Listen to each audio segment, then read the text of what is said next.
Well, this is the place where formality is practiced, so I guess there's no point in beginning formally now. As many of you know, I have been interested in doing some research, which includes trying to find out as much as I can about a certain movement on the American scene that is commonly known as the Muslim movement. I have been researching this group for some 3 or 4 years, and in so doing I have come to know many of its ministers and quite a large number of the people who call themselves Muslims. I have visited many of their temples about the country and have participated in some of their meetings, have had sessions with some of their leaders, and have come to know and to some extent, I think, to understand the people who compose this group. We are fortunate, I think, in having with us today some of the Muslim leaders. I make particular reference to Minister Malcolm of New York's Temple number 7, who is perhaps one of the better known Muslim ministers about the country, who has traveled extensively both in this country and abroad in the Muslim interest. We also have Minister Lewis, who is the minister of Temple number 11 here in Boston. They have brought with them 2 other friends whom I will ask them to introduce in a moment or so. I think, in fairness, we ought to go around the table so that they will know as well who we are, and then we will get underway without further ado. To my left here is Professor Paul Dietz from the School of Theology, who happens to be on a committee on this dissertation I'm trying to do. So. Then there is Mr. Miguel Riley of Morgan Memorial. There is the Reverend Dickerson of Atlanta, Dr. Adelaide Hill of the African Studies program here at this university. There is Mr. Frank Hurwitz of the Human Relations Center, Bob Chen of the Human Relations Center, Selva Mavusi from South Africa, Herbert Seelers, who is a minister here from Cleveland, Ralph Lewis from New Jersey, Virgil Hawkins, the South's most patient man, from Florida, Harold Isaacs, who is in international relations at MIT, John Cartwright, who has decided whether he wants to be a minister or a sociologist here, and Joe Rekowitz of the Human Relations Center, Nancy Lane of SPRC, Tom Pettigrew of Harvard University. This is Minister Malcolm X of Temple number 7, New York City. And will you introduce the other members of your party, please? Yes, sir. This is Minister Lewis of the Temple here in Boston. And to his right is Brother Clarence. His Brother Clarence's right is Brother Tracy. All right. And I'm happy to be able to be here today. I feel a little bit like I'm on the spot, but I know all of you will take me off of it. Professor, Brother, and Mr. That covers all of it. Eric Lincoln, I met in Atlanta a couple of years ago, 2 or 3 years ago, found him to be a wonderful person. And at first hesitated to accept his invitation, but I think that one of the best ways today for good human relations is to get a good understanding of each other. Usually when people are at odds in this day, actually it's because they lack the proper understanding of each other, or sometimes they lack the understanding of the effect or the result that will come about if they don't understand. And that's my main purpose for coming, to try, since I know all of you are probably in positions where to influence the thinking of others. Mr. Muhammad, who is the head of the Muslims in America, probably is the most misunderstood black man in America. He's misunderstood by the white man, and he's misunderstood by the black man. And I think that if both the black and the white had a better understanding of his work and what he teaches and the result that it's having among the people whom he teaches, that they would be very slow and reluctant to heap some of the criticism upon him in the form that it has appeared in the past. Most of you probably are familiar with the teachings of a man called Jesus a couple thousand years ago, and one of the statements that he said that I find very good is, if you don't believe what I'm teaching, examine my work. Don't judge me so much by what I say, but study the result that it has. And I think that that's one of the best yardsticks to measure a man's rightness or wrongness. If you're a doctor and you're working on a patient, and after working and working and working, your patient dies, I don't have too much confidence in you. And if you're not a doctor, yet you work on a similar patient and you cure him, I have more confidence in you than I do the man who claims to be the doctor, because of the result. And it's the same way with Mr. Muhammad. You have many organizations, many leaders, be they political, religious, civic, fraternal, or otherwise, who profess to be interested in rectifying the miserable condition that everybody agrees that the Negro in America is in. Yet, the combined effort of most of the accepted leaders and the accepted teachers has failed to produce the proper result. Mr. Muhammad's worst critics have to agree that he has done more to reform the morals of those who follow him, perhaps, than any other reformer or professed reformer on the scene today. He has taken men, some people, sometimes they criticize us by saying, well, only the ignorant Negroes follow him, or Negroes who have been transformed. You don't have a Negro in America who hasn't been transformed. And you don't have a Negro in America who hasn't been classified at one time or other as ignorant. And sometimes the Negroes who aren't classified as ignorant, who have the title of doctor and so forth, when they get out of line, they run into the same thing that the ignorant Negro runs into, you see? So we can't accept those classifications.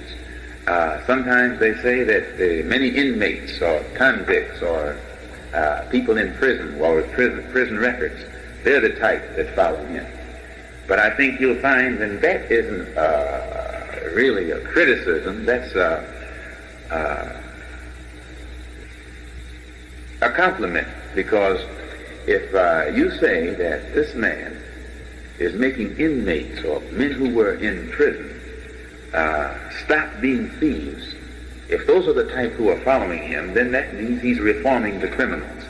And your Western society has failed.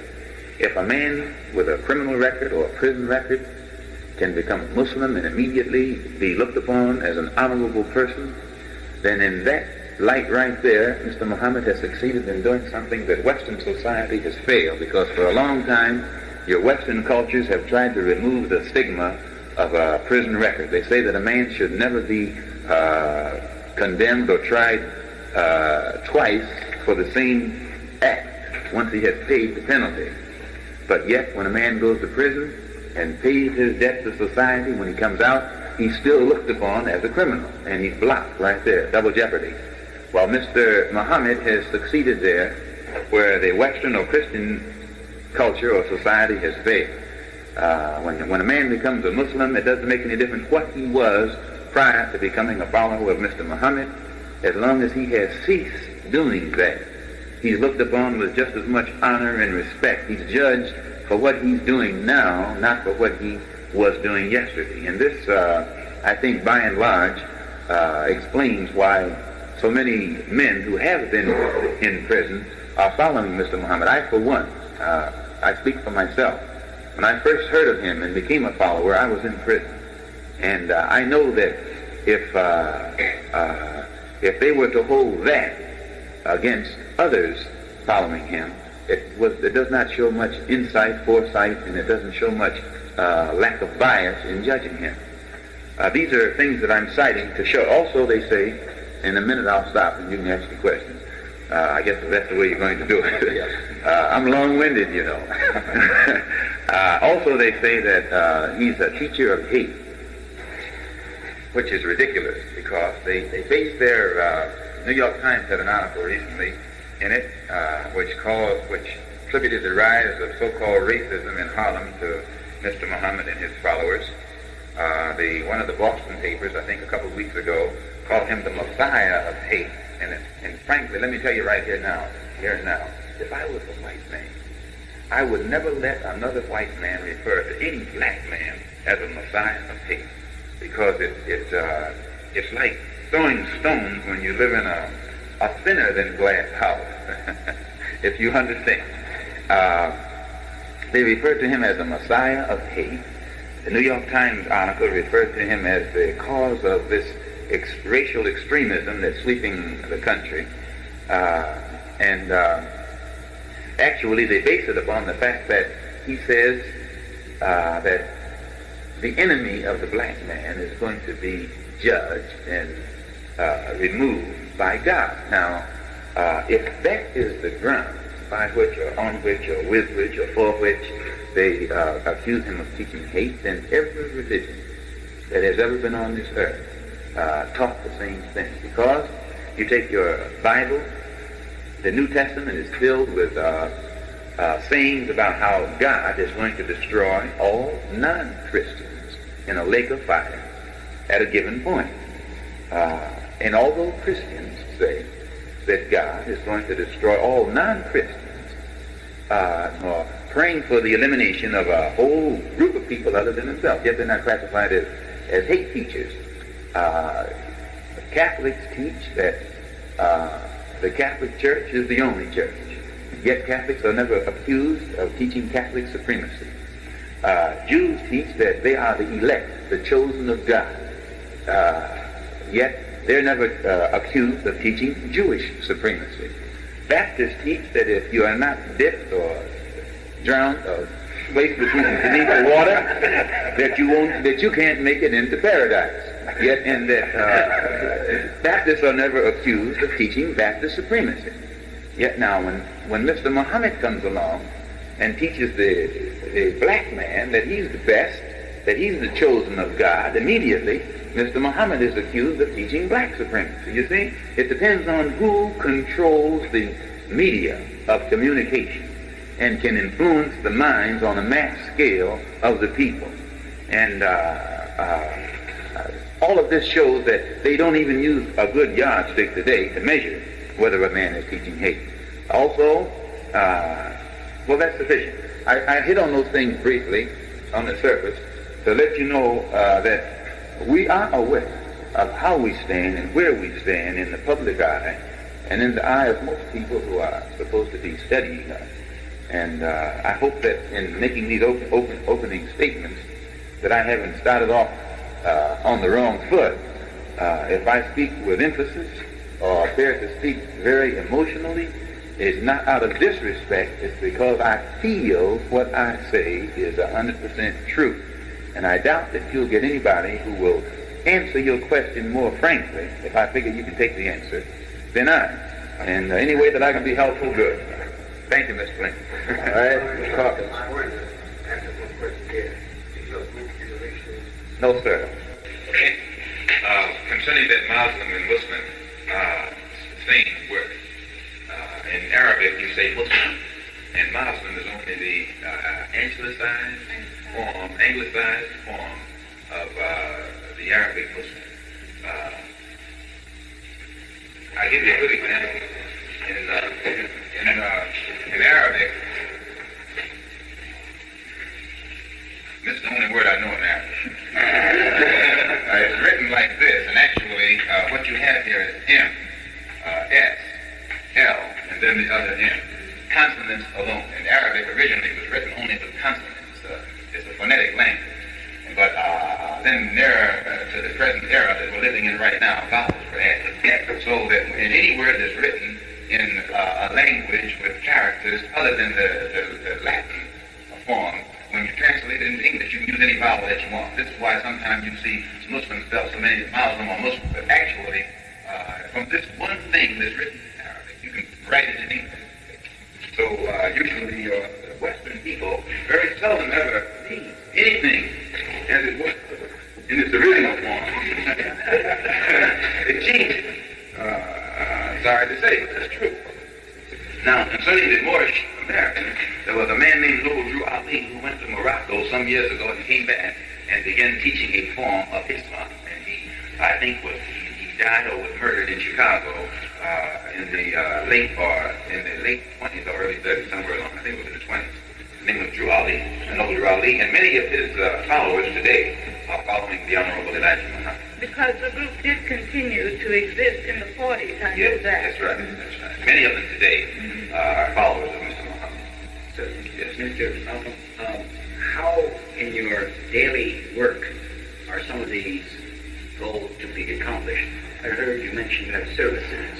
What else would a minister do for the members of his temple? What are the kind of social programs? Is there a social action group that would focus on action in the community? Is there social activities? What kind of movement program do you have? Well, yes, sir.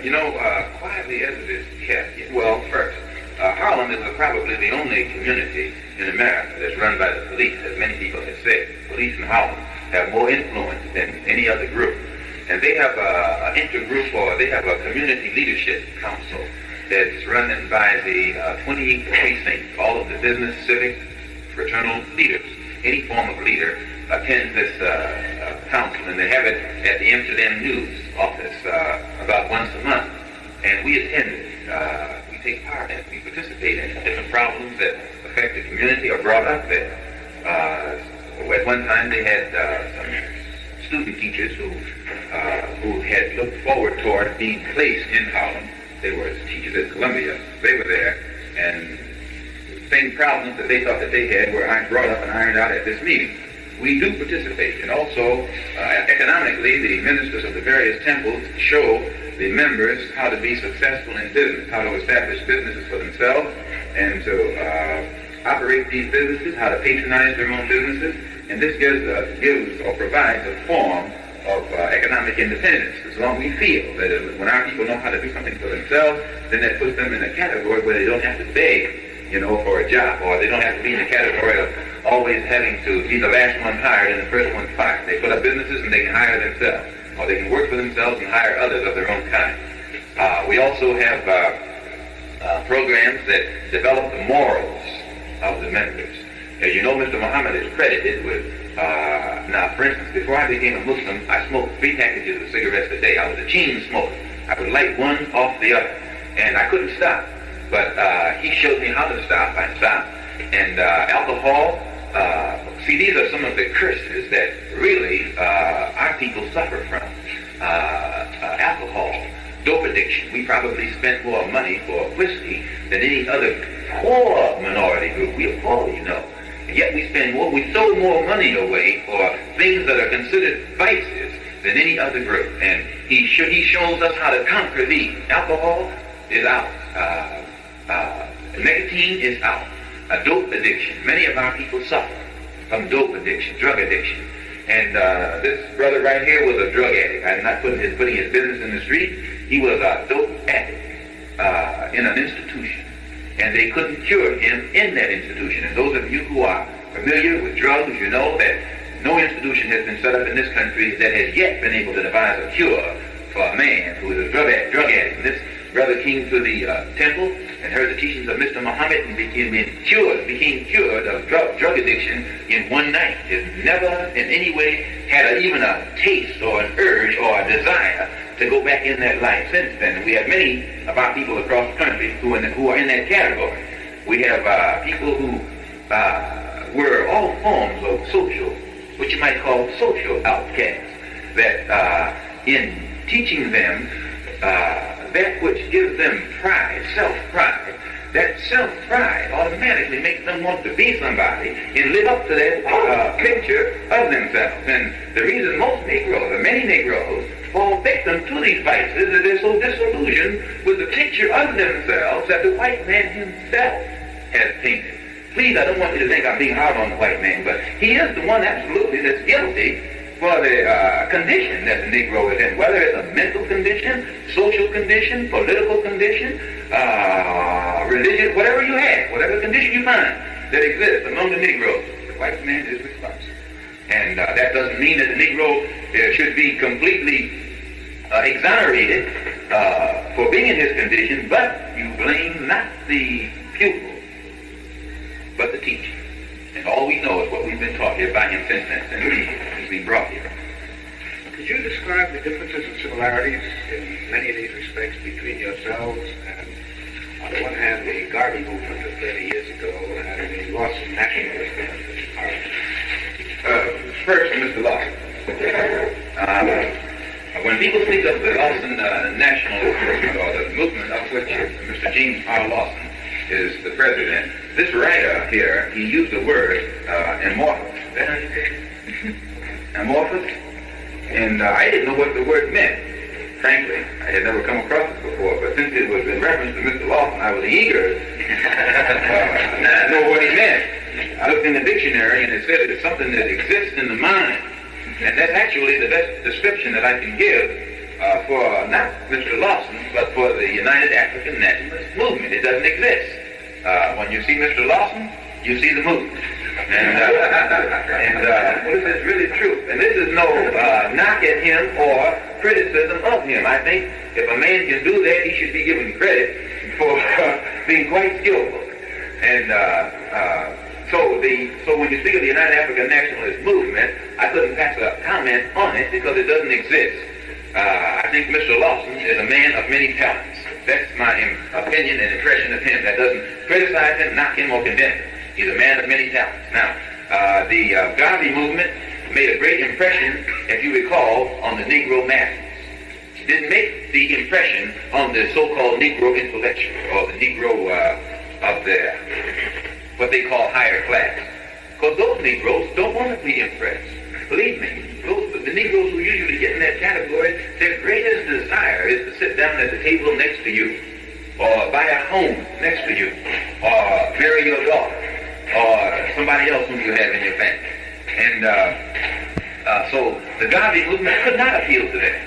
But the same type people whom the Garvey movement appeals to are those who are following Mr. Muhammad today. It's impossible almost to find someone who was in the Garvey movement who today is not following outright or in sympathy with the work that Mr. Muhammad is doing. And we're probably good to point out outright here that because we lay so much emphasis upon the people who were in a bad or at the low rung of the social ladder, many people think that the only people following Mr. Muhammad are the people of that category. Mr. Muhammad has among his followers doctors, lawyers, people of the professional class. He has many of them. But the propaganda system that feeds you your information about us doesn't mention those people. Mr. Muhammad has many people who are of what they call the society. I hate to even use the word myself because it's a little give me a word. Stay warm or something. Yeah. But I think that it's wrong to get the impression that only Negro. This Minister Lewis here was in show business. He had his own band. He was skillful, highly talented, and successful as an entertainer. And when he is a follower of Mr. Muhammad. Brother Tracy there was in the United States, Navy? Very patriotic American. And he is a follower of Mr. Muhammad. Brother Rodney back here, his mother is one of the most recognized, loved, and respected civic leaders here in the city of Boston. And he himself was in Korea, was he not? Somewhere over there? Yes. He's a follower of Mr. Muhammad. And Brother Clarence, he's been all over, everywhere. And he's a follower of Mr. Muhammad. They come to follow him from all categories, all walks of life. The brother who's over the brothers in the Newark temple is a doctor. Would you compare the two philosophically, Garvey movement and your own? Gandhi eliminated religion. If you'll notice, Gandhi's movement was economic, political, but Gandhi didn't stress religion at all. And Mr. Muhammad is a religious leader. He's a very religious man. And every move that Mr. Muhammad makes and every word that he utters, we feel that it is directly from God, and it's based on Scripture. And we feel that everything he's doing is based on biblical prophecy, scriptural prophecy, no matter what the religion it is, scriptural prophecy. We feel that he is absolutely the fulfillment of prophecy. We feel that America is the land that's depicted in the Bible as Babylon and Egypt and under those different symbols. And we feel that the Negroes in America are the people who are depicted in the Bible under the symbolic picture of Hebrews in the land of bondage. We don't believe any Hebrews were ever in bondage in Egypt or anywhere else. We believe that that's only a sign or a symbol about the Negro right here in America today. And if those of you who have a knowledge of Egyptian history, Egyptology, and whatnot, know that there is no record in Egyptian history of any 600,000 or so Hebrews in bondage in the land of Egypt. There's no record. It's in direct conflict with biblical, with the Bible. But there is no record because we feel that that didn't happen, but it's only a prophetic, it's a symbol or a sign that paints a prophetic picture of America, of the Negro in America, Pharaoh, you got a modern Pharaoh, and that we believe that Moses is only a sign or symbol painting a prophetic picture of Mr. Muhammad who's here in America today. And if you listen very closely to what Mr. Muhammad teaches, he teaches the same thing that Moses told Pharaoh. Everything he says. You can't find him saying anything today that has not been said in that Bible by Moses. And you can't find the Negro, so-called Negro, facing any problems today that the Hebrews there in that Bible didn't face similar things under Pharaoh or in the land of bondage. One aspect of the Quran intrigues me, that the so-called American tolerance, battle of the sexes, the relationship of men and women. As I understand it, the traditional classical teaching puts women in a very secondary position to men. Now, in American society, present time, there's a more of an equality sense between the sexes. What is the present stand of Mr. Muhammad? We have one wife, number one. We don't practice polygamy. Polygamy. I don't think that Islam places a woman in a secondary role, but I think that it places her in a role where she can get the protection that is not given her by the Western society and Western culture. A woman needs protection. She should be protected. By protection, see, sometimes when, for instance, if you say to your wife, don't go out of the house alone, she may think you're confining her. No. But your love for her is so great that you are taking into consideration what can happen to her with all these wolves on the loose if she's out there by herself. So you're not confining her. You treasure her. And so you don't want your treasure where the thief or the crooked-minded can put his hands on it. So Islam teaches the woman to go into the public only when she's accompanied by her husband. Or unless it's under some extreme circumstance that can't be avoided. It does not relegate her to any secondary position. It just puts her in a position where her man can give her the respect that is due her. And you know, and you'll agree, that women in the Muslim world get more respect than women do in the Christian world. I think about the most disrespected thing in the creature in the Christian society is the woman. And the one that's the highest on the ladder of disrespect is the Negro woman. She has no respect, no protection whatsoever. Anyone can lay his hands on her, take advantage of her. So we teach this is another thing we teach. We teach our men. They must respect our womanhood and protect them. And a Muslim who follows Mr. Muhammad will lay down his life for his woman.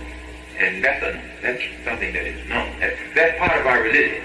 If you won't do that, then you're not religious. Just as much religious to respect your woman and protect her as it is to turn to the east and pray. All right, Mr. Mabuzi. Mr. Malcolm, in your travels in Africa, sorry, thank you.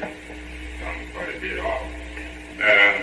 Seeing that East Central and part of West Africa, have a Muslim, order, particularly among the Negro peoples, has there been any moves or the organization is concerned to establish any fraternal relationships?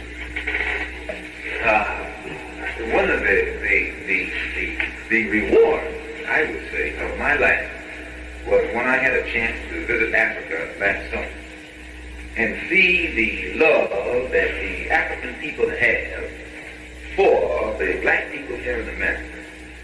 And I say reward because in coming up here in America, the type of education that I received, radio, newspaper, and so forth, and it's all forms of education, led me to believe that those people over there didn't want anything to do with us. And they give you that picture. But I found the relationship and the regard of theirs for us to be beyond the regard even that we here in America have for ourselves.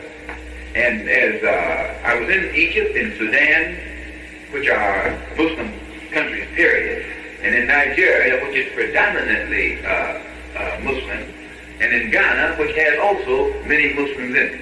And when they learn that you are from America, they regard you highly. But when they learn that you're a Muslim from America, they regard you even more highly. Even those over there who are Christians regard you more highly than if you were a Christian. This is the thing that puzzles me in a way. But the African, or the man in Africa who's a Christian, is more impressed by an American so-called Negro if he's a Muslim than if he came over there and was a Christian. And I think one of the reasons for that is this. The average Negro Christian thinks of himself as an American first and a black man second. Whereas a Muslim thinks of himself as a black man first. Well, he's born. I was a black man before America was America. You understand? And show you, I'm not wrong in saying this. Most of the white people do it. If you ask a man, he says, I'm a Jewish American. He puts Jew ahead of America. Irish American. He puts Ireland ahead of America. French American. He puts France ahead of America. Now, you get to the Negro, American Negro. He puts America first and this term that makes him nothing second. Do you want to take anybody and follow? The Negro just never looks at himself as what he is first. He looks at everything else and then to himself. Now, in Africa, when the African finds out you're a Muslim, for one thing, he knows automatically that you love him. And the average Muslim is more interested in Africa as such because he identifies himself with it more closely. And you can sense when a man identifies himself with your troubles. You can sense it. You can feel it. You can sense when a man is in pain because you're in pain. And the average Negro in America, his pain, he feels his pain when America is in pain. He doesn't feel it when Africa is in pain. Proof of it is, the intellectual Negro cried loud when Hungary was repaid for what it did. When it got, for the Hungarian situation, the average Negro intellectual, mercy. Why? When the Belgians rained down fire on the natives of the Congo, these same Negroes that opened up their mouths to yell for Hungary had not one word to say. This government itself, when Hungary, all you hear America talk about in the United Nations is the Hungarian situation. You have never heard any person who represents the American government come before the United Nations and speak about the Belgian situation or the Algerian situation or any situation that's happening in a non-white country. Now, the black people can sense this. See, the black people, they're beginning to see that what the white man says doesn't always coincide with his actions. He'll say one thing, but if you watch him, his actions show your actions are moved by how you feel. And though he jumps up and says that this should be and this should be where European nations are concerned, when that same thing is being done to African or Asian nations, he doesn't have a thing to say unless it is in some way jeopardizing his interest as it did in Tibet. to parenthetically clean up this terminology business, what term do you prefer? What precisely are the reasons why you think of the term Negro as a term that makes a man? All right, yes, sir. If you call yourself white, why should I not call myself black?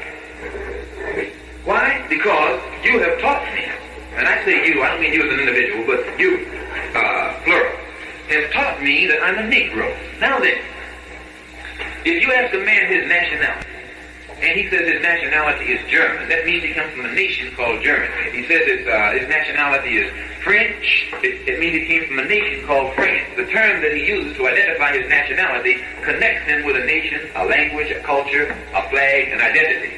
Now, if he says that his nationality is Negro, he has told you nothing. He hasn't given you a term that has anything to back it up or support it. So what the white man did to get us to accept this term is to teach us that it's Spanish. It's a Spanish word that means black. Now, the Negro, he'll fight you if you say black because the propaganda system has taught him to deplore black. So, knowing that the Negro don't accept the word black, which is a good word, that a white man went into Spanish and got a word which he says means black in Spanish, but yet if you take that word Negro and try and apply it to some of these black Spanish-speaking people in South America or Central America, they won't accept it. Minnie Minoso is not referred to as a Negro. He's referred to as a Cuban. Kid Gavilan is not referred to as a Negro. He's called a Cuban. He's blacker than I am, blacker than most of our own black people here in this country. They don't call him Negro, they call him Cuban. No one accepts the term Negro but this black man is born here in America, and no one catches more hell, excuse the expression, behind it than this black man here in America. You don't catch it until you use the term Negro. Now, another thing, if Negro means black in Spanish, we're not in Spain. Why don't we just be called black? If Negro means black, why don't you just call us black? You don't need to go into Spain to find a name for me, especially when I'm not Spanish. And secondly, sir, the term Negro, they also say that it comes from the word Niger, which is supposed to mean black in Latin, and they say that there's a river in Africa where they kidnapped us from that was called Niger. But that doesn't follow through either, because Niger is a Latin word. And if Niger is a Latin word, the only way this river in the heart of Africa could have a Latin name would be if the inhabitants along its banks were Latin-speaking people. And I very much doubt that the natives of that area were Latin-speaking people. It's a term that was made up by the white man himself and given to that particular area as an excuse to continue to refer to us, his slaves, as that. We are black people. If the white man is white, we're black. Different shades of black. So no matter how light or dark a white man is, he says he's white. Well, the same way with us. No matter how light or dark we are, we call ourselves black. And there's no contempt there. It's just that we feel that since black is a word, or black is a color that can produce the other colors, we think it's an honor to be there. Those of you who have studied genetics, you know that in your genetics, they term blue eyes as recessive, pale skin as recessive, blonde hair as recessive, and so forth. And they term brown eyes, dark eyes as dominant, dark skin as dominant, dark hair as dominant. Now, you're dealing with plus and negative there. And they point out that the whites can only produce white. Black can produce white or black. Black, you never find, you find an albino, which is the product of two cold black people, which shows you that in that black man is the absolute power to produce all of the rest. But you can't find a black man that has been produced or can be produced by two whites. So since we know that black is an independent color, and when you take all of those colors and put them together, you've got black. And when you get to the absence of all of those colors, you have white. I think in French you call it blanc.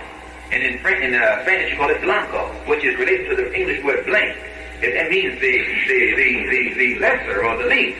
Well, since we know that, we just can't see where, since white is a dependent color and black is an independent color, where what right the white man would have of regarding himself as the giver and the doer and the mover and the producer of everything, when he couldn't produce himself. All right, yes. What method do you have of recruiting for the movement? We just teach the truth. So I know you the public gatherings at which Mr. Mohammed spoke, perhaps at the columns that appeared in the Pittsburgh Courier and your temple. Is there any other organized method to go out to bring Negroes into the movement? No, it's strange. It seems that, you know how they use the word grapevine. It seems that, and strange as it may seem, people just come. Those who come go out and talk about it, and others hear it, and they come. In which section of the country would you say the movement is growing fastest? All sections. I was in California last Sunday, a week ago yesterday, where Mr. Muhammad spoke to between 7 and 8 and 9,000 people at the Olympic Auditorium. And no choirs, no nothing. And at the same time, he pulled in that many at the Olympics. The Harlem Globetrotters were at the Sports Coliseum with Mahalia Jackson and Althea Gibson, and I don't know who else. You know, they knew he was coming, so they had to set up something. But I'm inclined to believe that there weren't 8,000 to see the Globetrotters.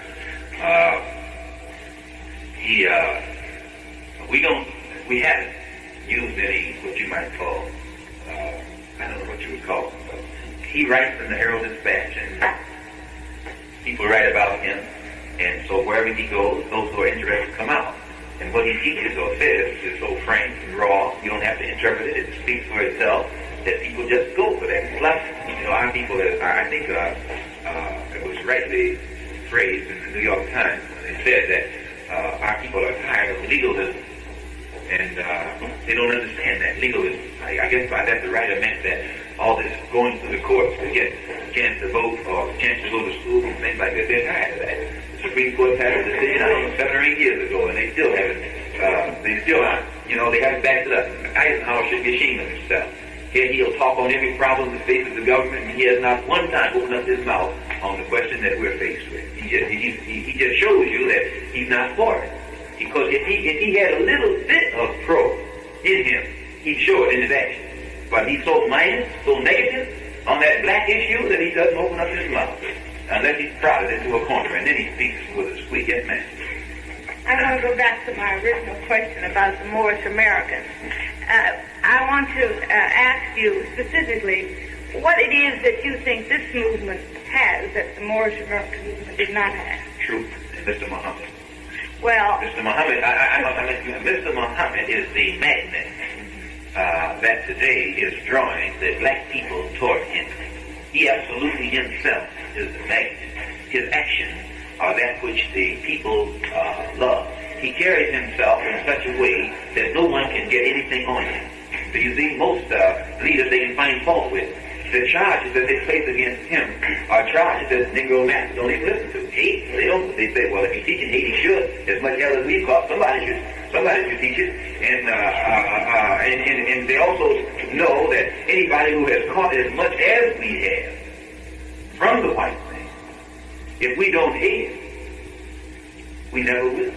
but you would say there's not much difference in other values. That is, the feeling about the Negro's position, the attitude about the word Negro, the desire to be involved with Islam rather than Christianity. Aren't those all quite similar to the group?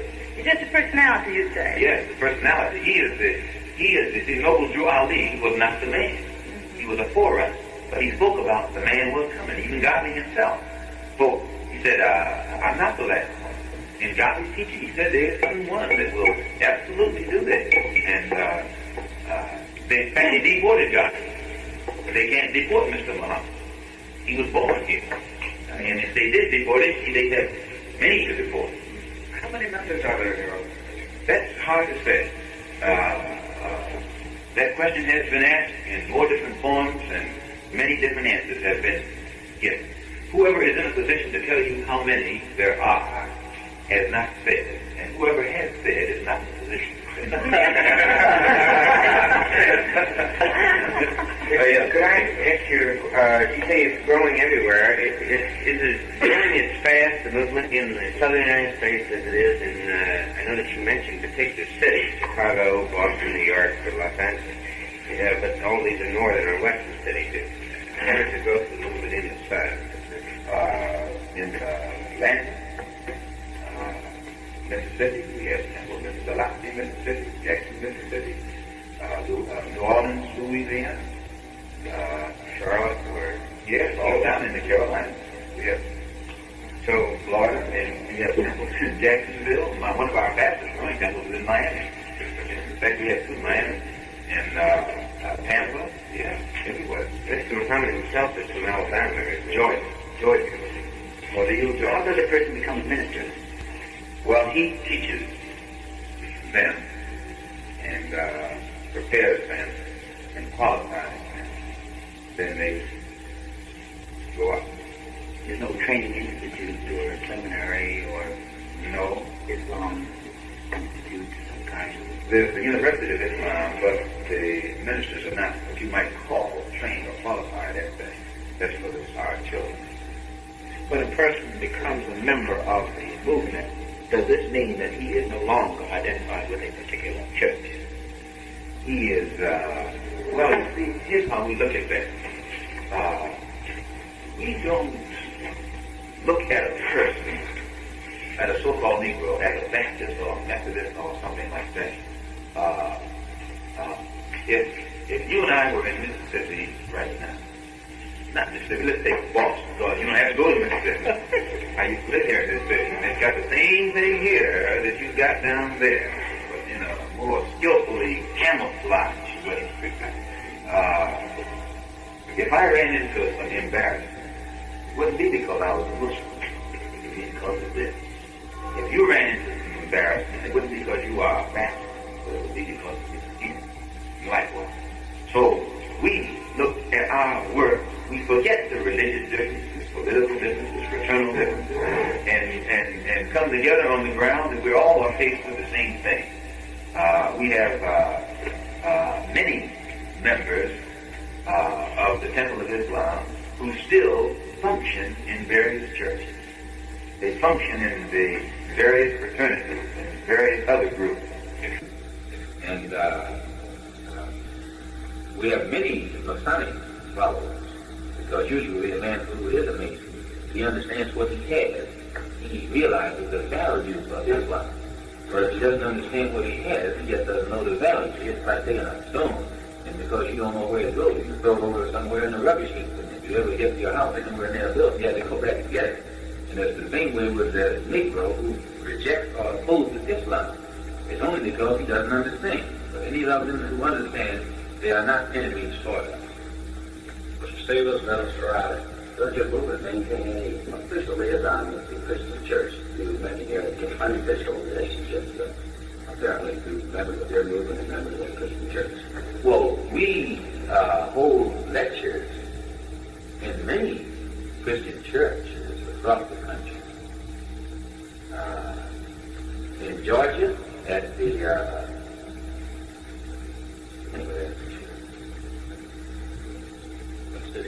in Atlanta,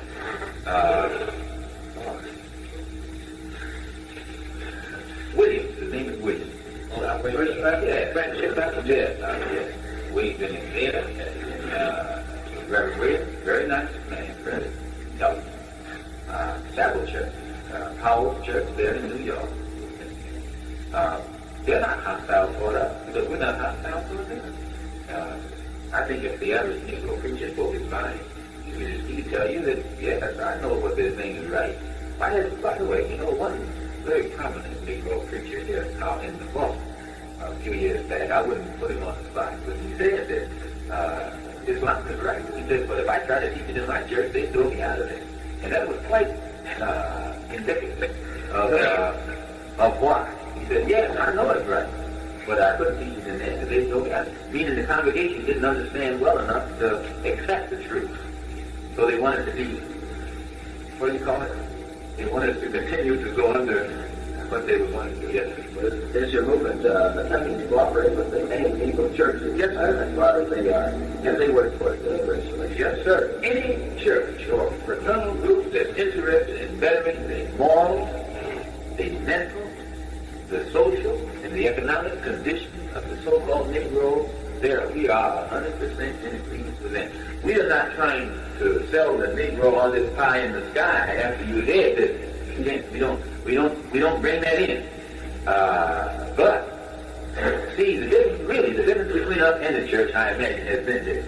They give the Negro the solution to his problem after he's dead. That's off the church. The Negro church is pointing the Negro toward getting ready to meet your maker, and which you have to die to. And then after they get him dead, they are promising him that he'll go up in the sky and wear a long white robe and put on a golden crown with golden slippers and drink milk and honey and sit down, and every day will be Sunday. Now then, those white robes, the milk and honey is food. The white robe is clothing. The mansion, that's shelter. That's economics. But what the Negro preacher is doing, his economic program, is based on after the Negro dies up in the sky. Mr. Muhammad is offering him that reward right here on this earth before he dies. The Negro preacher and Mr. Muhammad got the same goal, only the Negro object, Negro preacher points it somewhere else some other time. So Mr. Muhammad said you can get it now. You're saying the Negro minister is misleading his people. Well, I think that the Negro minister himself, I don't have to say that, but I think that the average Negro minister will tell you that, yes, they are misleading them. And why? No one has more influence over the Negro public, so to speak, than the Negro preacher. He's the influencing factor in the life of the Negro. Now, the truth of it is, anytime you are being violently persecuted, and a man can sell you an idea, turn the other cheek, and pray for those who despitefully use you, you've got power over that man's mind. And no one can react to persecution like this but the Negro. And he does that under the prompting of the Negro preacher, his pastor. Now, since it is an accepted fact that the Negro pastor or minister has such a strong hold on the mind of his congregation, then that means he's leading them. And he is responsible for whatever condition that they find themselves in. If it were not for the Negro pastor pacifying the mind of his people, our people would be just like the Hungarians. We'd be fighters. We would understand, yes, the Negro, he's the fightingest man on earth. He fought in Korea, he fought in Germany, he fought in the jungles of Iwo Jima. But he'll come back here and the white man will hang his mother on a tree. And he'll take the Bible and say, well, forgive them, Lord, they know not what they do. You see, the Negro preacher makes them that way. No, the Negro preacher would teach him to have high morals, don't get drunk, don't drink, don't do those things that are not conducive to a better society, and at the same time teach him to fight. If his rights are stepped on, look for peace all the time. Be peaceful and be loving and agreeable with everyone. But if anyone comes to take advantage of you, do the same thing that the white man does. Put down your life. And while the Negro would be a respected man all over the planet tomorrow. But as long as he comes around here with this turn the other cheek doctrine, why, he's got a slave. That's a slave-making. That there is a slave-making religion. When you teach a man, don't fight, no matter what anybody does to you, you remove from him his only weapon against oppression. It's a natural instinct for a man to put up his hands to defend himself. But the only man that won't defend himself is the American Negro, and he won't because of his religious training. He doesn't want you notice how he's against the word hate. All you have to do is brand a man as a hater, and the Negro will stay away from him because he loves Jesus. And Jesus is love. And anytime, this is a shrewd propaganda trick that the white press is using. They know the mind of the Negro. And they know the mind of the Negro because they know what the Negro preacher is teaching him. Teaching him to shun hating anyone. And now that is not an attack or an indictment against the Negro preacher, but it is an observation which should serve as a warning if he's intelligent enough to see the handwriting on the wall today. You don't find the white pastors doing the same type of teaching to their congregation. Because any white man you find, he'll fight to protect his home. He'll fight, I mean, with a shotgun. Not fight just with word, he'll fight with a shotgun. I'm not saying that we should declare war. I'm saying that we should be peaceful in everything that we do. But we should be a man among men. The Bible says there's a time for love and a time to hate. That Solomon was a wise man. There's a time for building up, and there's a time for tearing down. There's a time for war, and there's a time for peace. Now, the Negro should be taught that there's a time for everything, and given the intelligence to know when is the time. All right, well, our time is drawing pretty nearly to a close. We're going to try to hear from those people who haven't had a chance to ask questions. We got Riley, there you go. Anybody else got something burning? Okay. Going back almost to the first question in relation to communication with the white man, I've noticed that much of what you said is that has been to the Negro, and that your projected goal has to do with some relationship with the white man again. Now, how much communication in terms of conferences such as these and in terms of communication in mail, etc., is done with the white leaders who can effect some of these changes that you eventually want to think about? Well, sir, number one, I don't think that anybody has a better relationship with white people than we. We aren't bitter, as many think we might be. A white man could go nowhere among black people and be treated with more recognition and respect than he is treated with when he comes among us. This is the strangest thing about it all. These Negroes who profess to be Christians and love everybody don't treat the white man with much respect as we do. We don't profess to love everybody, but we will treat him with the respect that he treats us with. He recognizes us for what we are and as what we are. We recognize him for what he is and as what he is. He is not bitter towards us. We are not bitter toward him.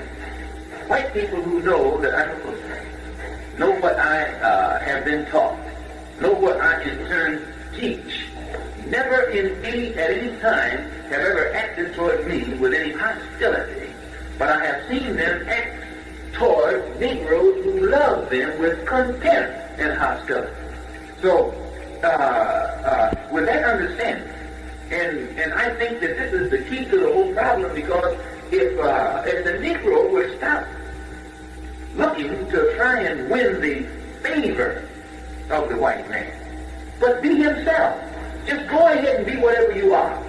If he's staying over here, you stay over here. And if you have to communicate or do business with each other, do business with each other. But that doesn't mean that you're trying to solve your problem by putting him on a pedestal and then saying that you should be sitting up there next to him. No. He's a man, you're a man. And work it from there. And Mr. Muhammad's communication with the white man, his communications with the white man, the leaders and so forth, are men. We don't have to communicate with them to let them know what we want, what we teach, because it's a public matter. No one has been as thorough and completely and as lengthily investigated by the FBI than we who are Muslims following Mr. Muhammad. And no one has been as harassed by that FBI than we who follow Mr. Muhammad. I say that anywhere and anytime because it's true. And they make themselves foolish because people who are doing what we do among Negroes, why the FBI should help us. They can't stop dope peddling. We can stop it.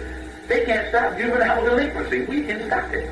They can't stop communism. We don't have any communists among us. Do you understand what I'm saying? All of the things that they say are a detriment to any society, Mr. Muhammad is bringing this about. And because of his bringing this about, he's the most harassed man by the law agency of the federal government than any other black man in America, but he doesn't mind that because when you're doing good, God is with you. And when God is with you, who else do you need? Very good. Any other questions? One question I wanted to ask. Isn't it true that you have several ex-Christian ministers who are ministers in Islam? Yes, we have some who had churches who were Christian ministers over churches. And they heard Islam and accepted it, and then turned their whole churches into temples. The temple down in Richmond, Virginia. The minister David had his own church. He accepted it. He had his radio program too. He accepted Islam, and his church today is Temple Number 24. And that's happening across the country. We have a lot of ex-Christian ministers who are accepting Islam, but we don't have any Muslim ministers who are going back to Christianity. Yeah, I have one last question. Let me take a minute to explain the relationship between your movement, both doctrinally and organizationally, with Orthodox Islam in the Middle East. When you say Orthodox Islam, that's a word that's misused. Orthodox, I think, is from Greek. It means the right, and that's what is right. When you refer to Orthodox Islam and then use us in the same sentence, you're disqualifying us as Muslims. You understand what I mean? Is there any difference between you and your practice of Islam and the way in which it is practiced in the Muslim countries? If you know Islam, when a man bears witness that there is no God but Allah, and Muhammad is the apostle of Allah, that makes him a Muslim. And you will find probably Muslims in China or Pakistan who are doing something a little different than the Muslims in Arabia or, say, West Africa. And the difference lies in geographical area and sometimes the social and political conditions under which people find themselves. A person who is living in a Muslim country that is independent automatically would have practices that are different from a person living in a Muslim area that's colonized by outsiders. Yet they will all be bearing witness that in the oneness of Allah and the prophethood of Muhammad. There is no difference between a Muslim anywhere on this earth. We are all brothers. And I imagine, I've heard them say there are 600 million of them that stretch from the China Sea to the shores of West Africa. And strange as it may seem, with that many people following a religion of that size, you find that the Negro intellectuals in America know less about it than they do any other religion on this earth, because it's from the African Asian area, and most of them don't study it. When Mr. Muhammad went to Africa and Asia at the end of the year, at the beginning of the year, it should have quieted all of the people who referred to him, or who refer to others as Orthodox, which means he is unorthodox. You don't go to Mecca unorthodox. You don't go to Mecca in Arabia unorthodox. You must be orthodox to enter Mecca. They try you, they test you, they question you, and you must pass certain requirements to enter Mecca. And he went, and the first person to visit him upon his return was a man sent by the embassy, United States Embassy, there in Jeddah, to see if he was all right. The government knows that he went to Mecca. Now, I should think that Mr. Muhammad's trip to Mecca should make those who do research and those who write about him realize that the term Orthodox attached to Muslim is a term that cannot be used anymore when you're speaking of him. Why, he was treated more warmly and regarded more highly by the nobles in Mecca, at Mecca, than probably any Negro, so-called Negro, well, left the Western Hemisphere. And in every Muslim country that he went through, he was highly honored and recognized for the work of uniting and restoring the high moral standard to the so-called Negroes here in America. He is recognized by the Muslim world as a religious man, a religious leader, and a reformer, and a black man who's doing a good work here in a country where work among black people is better needed than in any other spot on this planet Earth, on this earth, if you understand. And I take that long time to tell you that because I don't think that the term Orthodox and unorthodox goes with the term Muslim. A Muslim is Arabic, Orthodox is Greek, and the two don't come together. They don't fit well together. Thank you very, very much. Thank you, Mr. Malcolm. You're welcome. Let me thank all of you, and let me say in closing that I hope that no one here has misunderstood and has gotten the impression that my emphatic way of speaking stems from any disrespect or dislike or distaste. I think that it has been an honor as well as a privilege for me, who came out of the alley, to be given the chance to come before you, who stand on the top rung of most societies, and explain to you what Mr. Muhammad has done not only for me, but others like me throughout America. And I thank you for listening so patiently and so receptively, and I hope that I haven't hurt, angered, or incited you, and I look forward for the opportunity to come back real soon. Thank you. Now, Eric Lincoln, who has made a study, I suppose, Malcolm X, this might be up to now the definitive study of this movement in America. So, Mr. Lincoln. Well, when Dr. Hedrick asked me if it would be possible for me to arrange to have Minister Malcolm and some of the other Muslims to come and speak, I began to wonder immediately whether I was placed in double. I had just finished a dissertation and I had given him the word, but apparently he wants the word more directly.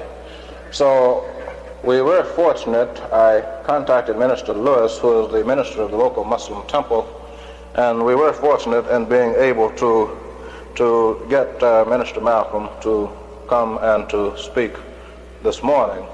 I'd like to say that I have been researching the black Muslims. Incidentally, I believe that I coined that phrase, Mr. Malcolm, did I not?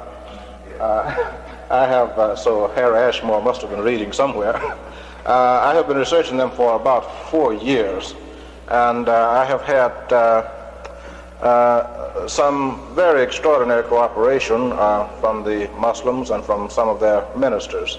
There are points at which we disagree, of course, but nevertheless, as I said in the preface to my dissertation, they have always been courteous to me and have been as helpful as they felt they could be under the circumstances. So then, I would like to present to you the minister of the local temple, Minister Lewis, and he will in turn present to you Minister Malcolm, who will be the main speaker this morning. I think that our original idea was to have a sort of seminar presentation, but we were afraid we would outgrow seminar space, and apparently that's going to be the idea. But I think that we will still hold to the original format, and that Minister Malcolm will probably speak for a few moments and then give you a chance to ask questions such as you may have. Minister Lewis? Thank you, Eric Lincoln and Dr. Hedrick, for your invitation to Boston University to speak to those who are interested in knowing more about the black Muslims in America, as Dr. Lincoln stated.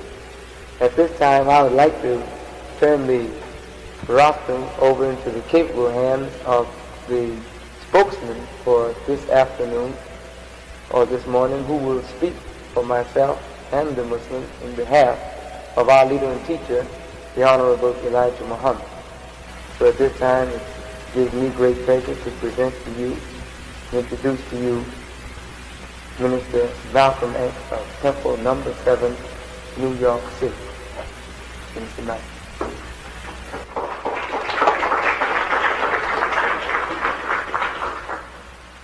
Thank you, Dr. Hedrick and Dr. Eric Lincoln. And to the faculty, the students, and the visitors here at Boston University, I have a quick couple sheets from this paper here that I intend to read, and then we can fire at each other in a very friendly fashion. We thank you for inviting us here to present the truth about Mr. Muhammad's views on the Negro's position in the present American society. But to understand his views, you must first know something about our religion, which is rightly called Islam, and which means the complete submission and obedience to Allah. One who practices this divine obedience is called a Muslim, commonly known and spelled and referred to here in the West as Muslim. There are over 600 million Muslims on this earth, predominantly in Africa and Asia.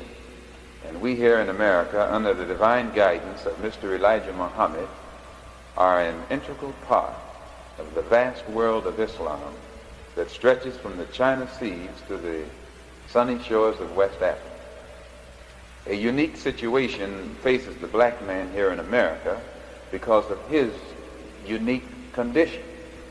Thus, his acceptance of Islam and into Islam affects him differently than all other converts to Islam. Mr. Elijah Muhammad is our divine leader, teacher here in America.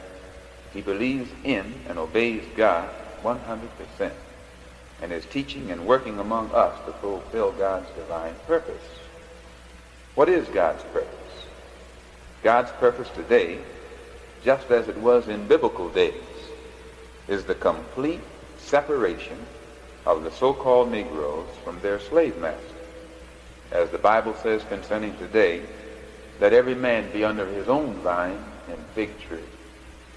The best biblical example of this is the enslavement of the Hebrews in the land of Egypt under Pharaoh, which pictures a free man and some slaves who were strangers in a land not their own, and how Jehovah chose Moses to separate them from their slave master. To many of you here at Boston University, this sounds ridiculous. To some, it even sounds insane. But 20 million black people here in America now number a nation in their own right. Do you believe a nation within another nation can be successful, especially when they both have equal education? Once the slave has his master's education, the slave wants to be like his master, wants to share his master's property, and wants to exercise the same privileges as his master. This is the core of America's troubles today, and there will be no peace for America as long as 20 million so-called Negroes are here begging for the equal rights which America knows she will never grant us. Even the limited education America has granted her ex-slaves has already produced great unrest.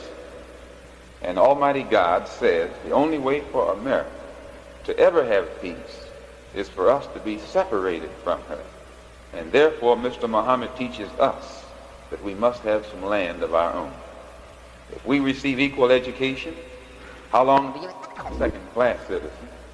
We are full citizens, or we are not citizens at all. When you teach a man the science of government, he wants an equal part or position in that government, or else he wants to be a master in that government himself.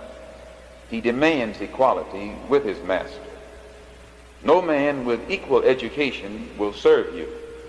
The only way you can continue to rule us is with a superior knowledge, or by continuing to hold equal education from our people. America has not given us equal education, but she has given us enough to make us want more, to make us demand equality of opportunity, which is causing great unrest. Thus, the only solution is complete separation. You believe in the fulfillment of biblical prophecy, that a great day of separation is coming, and that the knowledge of truth will cause this separation. We are living at that time today. You are not common people here in this college audience. You are students, scholars, professors. You have education enough to weigh current events as well as history against the truth of what Mr. Muhammad is teaching. For over 300 years, our parents served yours. During slavery, our parents didn't ask your parents for civil rights. Our parents did not have enough education to do so. They were taught by their educated white masters that they were born inferiors, born to serve whites, so-called superior whites, who restricted them from learning that it was only the lack of education that made them inferior, and the lack of equal education that kept them without citizenship, even after the so-called Emancipation Proclamation. Today, Mr. Muhammad sees nothing but the destruction of both races if they stay together. Integration will cause the disintegration of both. A child stays within the mother until the time of birth. When the time of birth arrives, the child must be separated, or it will destroy its mother and itself. The mother can't carry the child after its time. The child wants to be free. It cries for a world of its own. If the mother will not give it up naturally, the doctors must forcibly take it from her, which sometimes causes her death. If she can set it free naturally and easily, so much the better. If not, it must be taken. 20 million so-called Negroes in America today number a nation within a nation and are crying for freedom. We must be free. We must be born. We must be separated or cause the destruction of both. Separation is the only solution today. Now, is this insane? Is it ridiculous? During slavery, our parents would have been put to death for advocating integration with the white man. And now that God has declared this is the day of separation, the white man wants, or at least he's talking about, integrating with his ex-slave. Mr. Muhammad's idea is to keep peace between the slave master and the so-called Negroes. Thus, he says, a separate place for the ex-slave must be had. The ex-slaves are so loyal to their master, many of them, even at this late hour, want to stay in his house. But Mr. Muhammad says that if the slave master will not give the ex-slave some land of his own, then God himself will do it. Separation of black from white is not wrong. The very forces of nature separate darkness from light, hot from cold, bitter from sweet. Just as the physical sun, the moon, and the star separate physical light from physical darkness, today the spiritual light of Islam that our spiritual leader, Messenger Elijah Muhammad, is teaching here in America will separate the black man from the white man. This divine truth frees the black man's thinking from the mental chains that 310 years of chattel slavery had placed him in here in America, the so-called land of the free. If America gives us some land, only then will she prove she is really for freedom. She will then go down in history as having set the only and greatest example of a nation whose very economic, political, military, and social success as a nation was founded on the free labor of her slaves. Never has any slave empire in the past spoken and then acted upon the principles of right and justice when it comes to right and justice for her slaves. Since we have been here over 400 years, and as yet we have no freedom, justice, nor equality, and our cries for such today are disrupting the peace and quietude of America, it is now time that we have some land of our own. America can solve her present problems and avoid a worse crisis by setting up some separate states for us right here in America. Remember the Hebrews in biblical Egypt. After their 400 years of bondage to Pharaoh were up, God had to fulfill his promise to them that he had made through Abraham. But their biblical slave master would not let them go. Thus it cost the slave master his freedom, his country, and his life for opposing God's plan to separate his people from their slave master and set them in a land of their own. God would not have destroyed the slave master if he would have listened.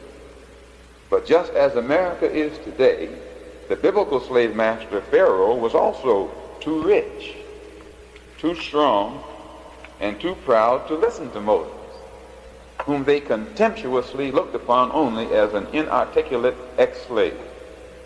Mr. Muhammad is opposed today both by his own people and by whites, simply because he advocates complete freedom, justice, and equality for America's 20 million so-called Negroes. Freedom, justice, and equality is the basis and essence of Mr. Muhammad's teaching. America is a free nation. Why should America oppose Mr. Muhammad for teaching freedom for her 20 million so-called Negroes? He is not asking for an integrated society which would only lead to the dreaded intermarriage with America's white sons and daughters. He is demanding complete separation where we will have complete freedom, justice, and equality in a land of our own. Despite America's opposition to his teachings, Mr. Muhammad is making great progress. His followers are rapidly increasing. Surely this government should realize by now that just as Jehovah was with Moses to separate his people from the biblical slave master, Almighty God, Allah, is with Mr. Muhammad to separate us from our slave master and set us in a land of our own. And if God is with Mr. Muhammad today to separate us and put us in a land wherein we can form our own nation, equal with other civilized nations, would you want God to destroy your country like he did biblical Egypt for opposing his divine plan? And on that little note, I bring my little copy here to a close. And any of you who have any questions, is that it? On what has been said and on us as Muslims, on what Mr. Muhammad is teaching, with the help of Allah and that which the Honorable Elijah Muhammad has taught me, I will do my utmost to try and clarify it. But I will let you know in advance that if you ask me something that I myself don't understand, of which there is much, I will gladly refer your question to the Honorable Elijah Muhammad, and with Allah's help, he will give you clarification on it. Yes, sir. May I request that you stand and speak loud enough to be picked up on a tape recorder, please? I'd like a little clearer definition of this term. You must read. I don't quite understand your question, sir. You have two questions there. My land is our own. Yes. And that's the same question. Can we not own land now? Or do you? Well, sir, when the Honorable Elijah Muhammad teaches us that God has declared that we must have a land of our own, it's in exact accord with every parallel situation you find in the Bible. Biblically, wherever people were in bondage and were under great oppression and deprived of their rights by a slave master, usually no change was ever brought about voluntarily by the slave master himself.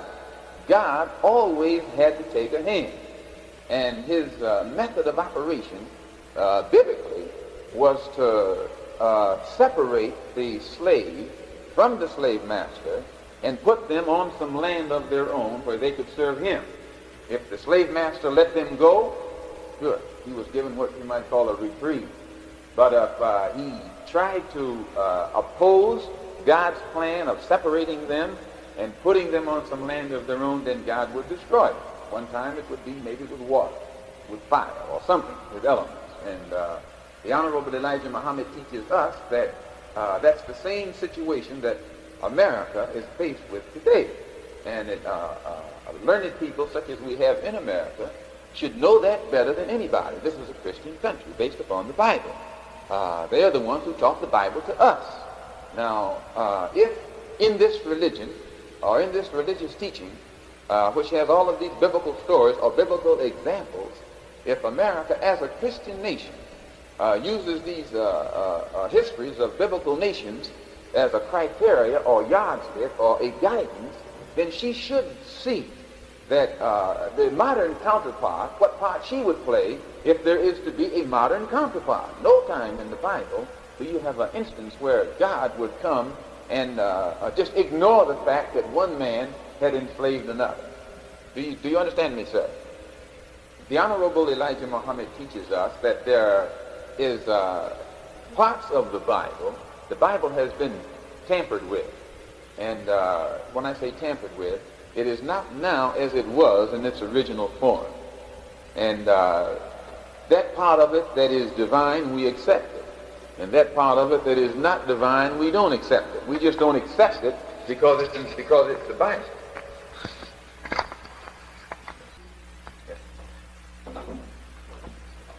Malcolm, I'd like to know what your image of Christians is, and how it differs from your image of what who Jews are. I don't get this differentiation. You have to break that down, sir. I don't quite understand. What is your image of Jews and Judaism, and what is your image of Christians and Christianity? How do you differentiate between Judaism and Christianity? You talk about the Bible, yeah, and refer to Christians Yes. and the Bible. I understand. Good. If I understand you correctly, maybe this will clarify it. We take the Bible as prophecy, and everything in it is prophetic. And who the people in the Bible were, or the incidents there, to us, their importance is based upon their meaning today. They foreshadow today. For instance, if you read in the Bible about Egypt as the house of bondage, and the Hebrews in that house of bondage, and Pharaoh, the slave master over them, that's important to us in this sense that it is a symbol that paints a prophetic picture of the last day. To us, that Egypt is America. To us, the bondage is the enslavement of the so-called Negro. To us, Pharaoh is whoever is presiding or in power or in position of authority in America. To us, just as the Hebrews are the so-called Negroes, to us, Moses is a man from among the so-called Negroes who will do for them what Moses was to have done in biblical days. We don't think of the Bible in terms of Christians and Jews. We think of the New Testament and the Old Testament, all of the stories involved in there, only as some symbols that paint a prophetic picture of the day and time that we're living in right now. Babylon, to us, is America. Sodom and Gomorrah, to us, is America. It's all pertaining toward what we call, or what Christians call, the end of time. Maybe I don't understand the question, which is Western civilization. The Christian world, your Christian countries, if I am correct, are the countries of Europe, America, and North and South America. Predominantly, that's Christianity. Whether that's it technically, I don't know. Whether that's it because they practice what Jesus taught. We're not getting into that. The Christian world usually is what we call the Western world. Now we're getting in a case of definition. Now what do I think? What is my image? The exploitation, colonization of the dark nations or dark lands was done by nations that today are known as Christian powers. Christians made slaves here in America out of 20 million black people, whom today they call second-class citizens, which classification we don't accept. You're either a citizen or you're not a citizen. No country has citizenship by degrees. Only in America when it comes to the so-called slave or the so-called Negro. Now, this was done by Christianity, or people who profess Christianity. The terrific problem that the people in Africa face today, their stride toward freedom. They're trying to get free from countries who represented themselves to the Africans as Christian nations. Is this what you're asking me? My definition, my picture? Wherever you find dark people or non-white people today, by and large, trying to get freedom, they're trying to get freedom from a people who represent themselves as Christians. And if you go to them and ask them their picture of a Christian, they'll tell you an exploiter, a slave master. In America, the definition would be one who promises you equal rights for 100 years and never gives it to you. This is the, and I would like to point something out so that we'll understand each other better. I don't want you to think in the statements that I make that I'm being disrespectful toward you as white people. I'm being frank, and I think that my statements will give you a better insight on the mind of a black man than most statements you get from most people who call themselves Negroes, who usually tell you what they want you to hear with their hope and desire that will make them draw closer to you and create a better possibility of getting from you some of the crumbs that you might let fall from your table. Well, I'm not looking for crumbs, so that I'm not trying to delude you. This is one of the things that has caused the problem or the racial crisis that exists in America today. You find it as a white person difficult to speak bluntly and frankly to a non-white person your thoughts, but you don't realize that he finds it difficult to do the same thing to you. Most of you will agree with me that you'd be very reluctant to tell a black man exactly how you think on a situation that involves him. You have to use a little what you call diplomacy. Well, diplomacy fools people. Diplomacy misleads people. It's better to be frank, then you know how each other stands. Now, in America today, where the so-called Negro is concerned, you have an increasingly high degree of dissatisfaction. And this dissatisfaction is such that I don't quite believe myself, having spoken with many whites from different parts of the country, that the white man, as intelligent as he is, realizes the degree of dissatisfaction that exists in the mind of the black man, especially that young generation. The old generation forget them. They're on their way out. What you want to know is how is you? They're the past. You dealt with them already.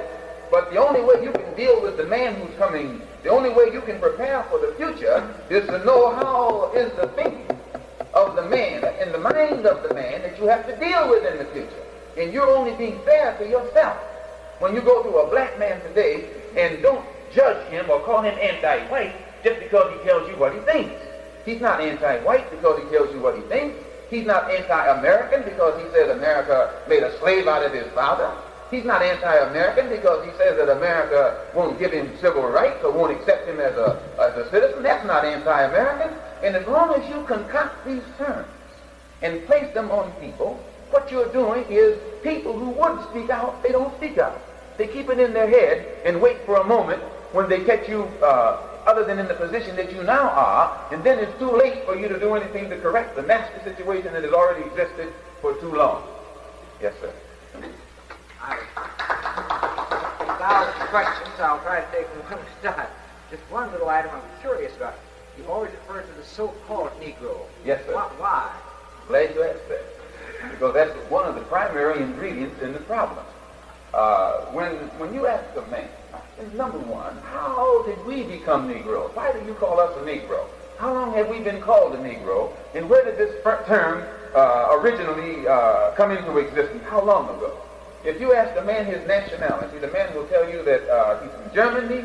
He'll tell you his nationality is German. Or if he says German, you know he comes from a nation called Germany.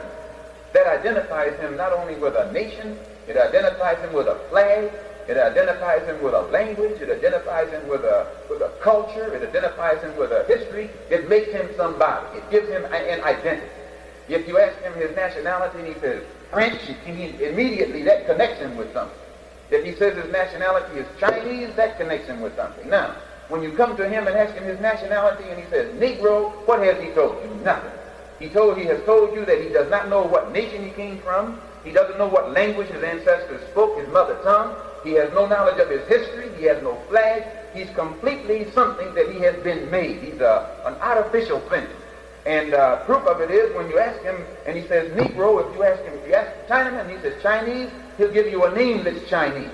If he's French, he'll give you a name that's French. But when you ask a Negro, a black man who says he's a Negro, and then you ask him his name, he'll have a name that is not his. If a Chinaman come along and his name was Jack Jones, you would wonder how in the world he became Jack Jones. Because that white name doesn't fit this yellow man. Is that right? You can understand that. Your intelligence can make you say it. Now, if that white name doesn't fit a yellow man, how can a white name fit a black man? Here you have black people in America named Jackson and Williams and Johnson and Robinson and so forth. And Mr. Muhammad teaches us that these are names that are applied or connected only with people who accept the term Negro, and it's connected with them because there are names that were given to them by their slave master during slavery time. If there was a white man named Johnson and he had 50 slaves, every one of those slaves' last name was Johnson. That means possession. They belong to Mr. Johnson. And by having been stripped of their knowledge concerning themselves, after slavery was over, the slave master never taught that slave who he really was. And it's the same way today with the so-called Negro in America. When you get a man, I don't care where he went, what college he went to.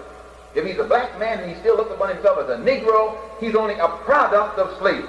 If he's a professor, he's a Negro professor. If he's a doctor, he's a Negro doctor. If he's a lawyer, he's a Negro lawyer. And the same thing will happen to the Negro, the same thing will happen to the Negro lawyer that will happen to the Negro cotton picker in the valley of Mississippi when he comes up face to face with a white man. I hope you understand what I'm trying to say. Now then, a black man from Africa with his robes on is not identified as a Negro. Can be black as night. Go anywhere in Mississippi he wants. Alabama, Georgia, or anywhere else. Why? He has a country. He has a government. He has a flag. He is somebody. But the only one who runs into these racial barriers, pitfalls, and obstacles are those in America whom the white man can classify as a Negro, as an ex-slave, as something he produced. He called him a Negro. He gave him his name. He gave him the language that he's speaking. He put the clothes on his back that he's wearing. He gave him the flag that he's saluting. Everything that this Negro has is something that was given to him by the white man. And since the white man knows he's only a product, something that was produced by slavery, that doesn't recognize himself, the white man reaches the conclusion in the back of his mind, why should I recognize him? If he doesn't recognize himself, why should I recognize him? Well, now, Mr. Muhammad teaches us that to sit around and beg the white man for civil rights is wrong. Once you teach a black man the truth about himself, it lends dignity to him. He walks with his head up. He tries to act better. He'll treat you better, but he'll treat you with respect. You will treat him with respect, like you treat an African with respect. A man can come here out of the jungles of Africa, and you treat him with respect. And a Negro can graduate from Harvard, and because you know he's one of those Negroes that you produce, you don't treat him with respect. He can be all kinds of doctors and lawyers and whatnot. To you, he's just another boy. But, yes, sir. You have to cut me off when I get started. That's where I'm going. I don't say Negro, nor do I say American. Why? Because it's like people who are eating. 12 men can be at a table, dining. A 13th one can come and sit. Food is in front of him, but he can't eat it. Those 12 who are eating, who are enjoying the dinner, are diners. Just because he's at the table doesn't make him a diner. He's at the table, but he's not a diner. You must be enjoying that dinner, participating, partaking of it to be a diner. Same way with citizenship or to be an American. Because you were born in America doesn't make you an American. A cat can have kittens in the oven. That don't make him be biscuits. Let me understand. The black man in America, the black man in America can never be called an American until he is enjoying what America offers. And I would like to just make one point loud. An example. People who came here from Hungary, from a communist country, from communist Hungary, already enjoy more rights and privileges than black people who were born right here in America, who fought for America through all of her wars, did everything that should make them qualify, except one thing: become white. So I never call myself an American. The only way I can be an American is when they stop filibustering in Washington, D.C. every time it comes up for me to be a citizen. When America devises a method of stopping the filibuster of a minority, so-called minority, of Southern senators, then the black man in America can say, I am an American. And until that is stopped, you're deluding yourself to walk around and call yourself something that you're not. You can't say you're a farmer, and you can't even go out in the country where the crops are grown. It's impossible. Just because others go out there. Yes, sir. One is, how many Muslims are there in your moment in America? Two, I believe that with the American Constitution, everybody has equal rights. That's what I have read.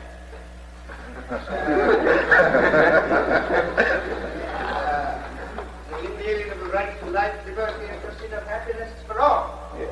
And that's been a very great inspiration to us in India, and we have actually copied that in our Constitution now. And incidentally, we have outcasted all our caste system there, and there is justice and equality of opportunity for everyone.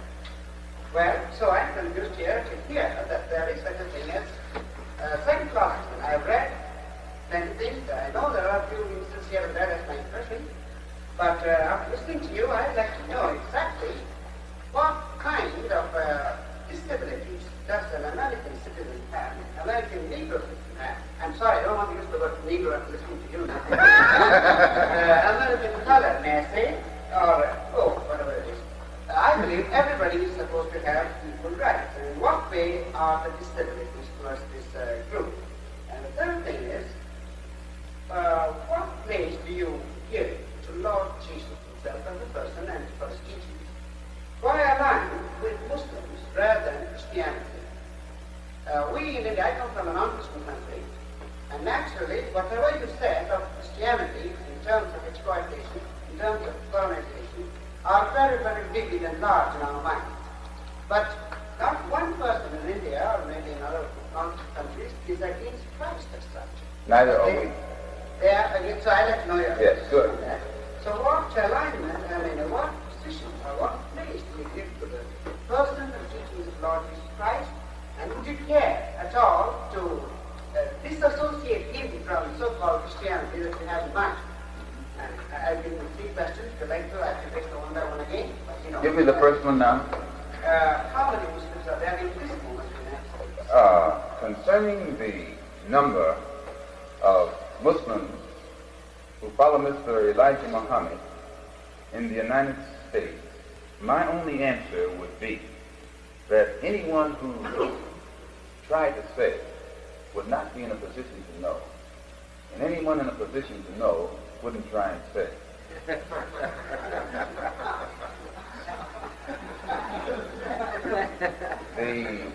The second question, I would point out that you find Mr. Muhammad's followers everywhere, every place. There is a black man in America who realizes and is beginning to realize that he has been promised, is being promised, and will forever be promised. In Alabama, Mississippi, Texas, throughout the Southwest, North, today Mr. Muhammad's followers are increasing rapidly. And the number, only Allah knows. Your second question? Other than that, everybody equal. In what way, what are the difficulties that the community you have from that non-traditional reality? Sir, that's the best question you could ask. Because anytime you write a document that includes everyone, but when it comes to, supposedly it includes everyone, but when it comes to certain members, you have to change it, you have to amend it, you have to reinterpret it. Well, it shows you there's something is wrong. When the Constitution of the United States was drawn up and it said all men are created equal, blah, blah, blah, blah, they didn't mean the Negro. At that time, the Negro in America was not even considered a man. He was a slave. He was a horse. He was a cow. He was commodity. He was chattel. He was not considered a man when the Constitution was drawn up.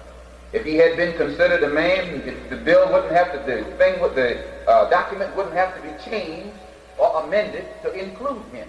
It would protect him just as it is. It would be sufficient. It would be complete.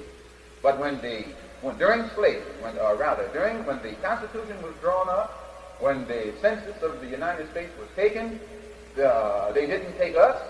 They come to Mr. Smith, the white slave master, and count him. He might have 100 slaves, and in his particular census, he owns 50 horses, maybe 1,000 head of hogs, and maybe 50 head of niggers. That's how they referred to it. They were counted with the horses and the cows and the sheep. That's what the way my people were counted. And therefore, when the document was put together, it did not include us. Any white man knows that. The only one who doesn't realize it is the Negro himself, because he deludes himself. Now, what Mr. Muhammad says is this.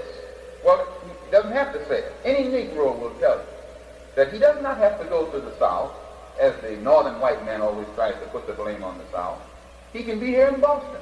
You can go to South Boston. You can go to anywhere in Boston and run into the same thing that you're running into Mississippi, but in a more disguised form, a subtle way, shrewd. They say, yes, come in. But when you look in that face and those cold eyes and behind that cold smile, you just don't want to run in there. Plus there's other means and methods of doing it. I hope you understand me. Now, there was a time when the black man was in darkness mentally, when he couldn't see through this. But today he's being educated, as we said. He's being given enough education to see a little farther. He's beginning to, where the former generation of Negroes taught the Negro, so-called Negro here, that we're going to get civil rights, which means we're going to become citizens. We're going to become first-class citizens. Well, that was all right for a few years, but the black people are waking up too fast. And so this young generation is beginning to say, well, now listen, why are we second-class citizens if the Constitution makes everyone born here a citizen? If it makes us all men and women, why aren't we automatically, when we're born? Why do you have to go to Washington? Why do you have to go to the United States Supreme Court, spend all your money and all your time, and then maybe after 100 years you can walk down the street like a man? No, they don't go for that today. And these Uncle Tom leaders, if you understand what I mean by Uncle Tom, puppets or quislings as they call them in some countries, who come to you, to the whites who are in power, and make you think that, yes, I've got everything under control. The Negroes are satisfied that when you get elected into office, sir, everything will be all right. They're going to vote for you. He's looking out for himself. And he's not looking out for you because he's even misinforming. So to the best of my ability, I point that out. I don't think it needs too much elaboration on, sir. We're just not included in the Constitution of the United States. The United States government itself practices and condones discrimination. It practices and condones lynching of black people. Just this year, last year, they had a black man lynched in Mississippi, and the agents of the Federal Bureau of Investigation went into that state where the man who had fought, he was an ex-soldier, a vet, and they knew who his lynchers were, who his murderers were, and they have yet to be brought to justice. Why? Because the way the government system is set up. Now, how in the world could you, as a white man, consider me intelligent? If I stood up and let you tell me that this is the best country on earth, and at the same breath, you have to tell me that the states have rights that we can't, how you call it, supersede. Here my father is hanging on a tree, and I have been to Korea. This is hypothetical. I have been to Korea fighting in defense of this country. I come back home. I fight that my father might be safe. I fight that my father might have security, economic, political, and otherwise, physical and otherwise. And I come back and find my father hanging on a tree. I wonder was I right in shooting at Japanese? I wonder was I right in shooting at Germans? I wonder was I right in shooting at Koreans? While you as an intelligent man, people should realize that this black man has to start thinking sooner or later. And what you should, when you find someone who is thinking like that and telling you his thoughts, instead of condemning him as anti-white or anti-American, thank him for letting you know the degree to which his mind and the minds of others are beginning to function freely on their own. You had one more question, sir. Yes, and go. Now, what place do you give to the Lord Jesus Christ as a person and a teaching? And in relation, how will you sort of relate or extricate himself from the Christianity of which you've been talking? Number one, we who are Muslims regard Jesus as a prophet of God, as all prophets were from God. We regard his teachings, what he taught, his gospel, as Islam. You call it Christianity, we call it Islam. We accept Jesus as a prophet of God. We do not accept him as the Son of God, nor do we accept him as God himself. We accept him as the Son of God in this sense, insomuch as God was the father of his mission, inasmuch as God was the father of his prophethood. He's his father. But insomuch as God being his father in some other form, having overpowered Mary or over something like that, we can't go along with that. We regard Jesus highly. We honor Jesus. We love Jesus. We defend false things that have been said about him by people who profess to be followers of his. We do not believe that the people of the Christian world today, who represent themselves as Christians, follow the teachings of Christ or practice what Christ taught to practice. We don't believe that. We don't, and I would like to point out that we black people in America are in the best position on earth. We're in a Christian country. We're in the strongest Christian country on earth. We're in the wealthiest Christian country on earth. We're in the so-called freest Christian country on earth, and we catch more hell than any black people do anywhere else on this earth. And we're held down lower through more subtle methods than any people, any non-white people on this earth. Now, again, I say that with respect, but I say it frankly. And you should not be angry at me if I raise my voice. When you see a man on the stove and he yells, ouch, why, he should yell loud, because he knows what it feels like.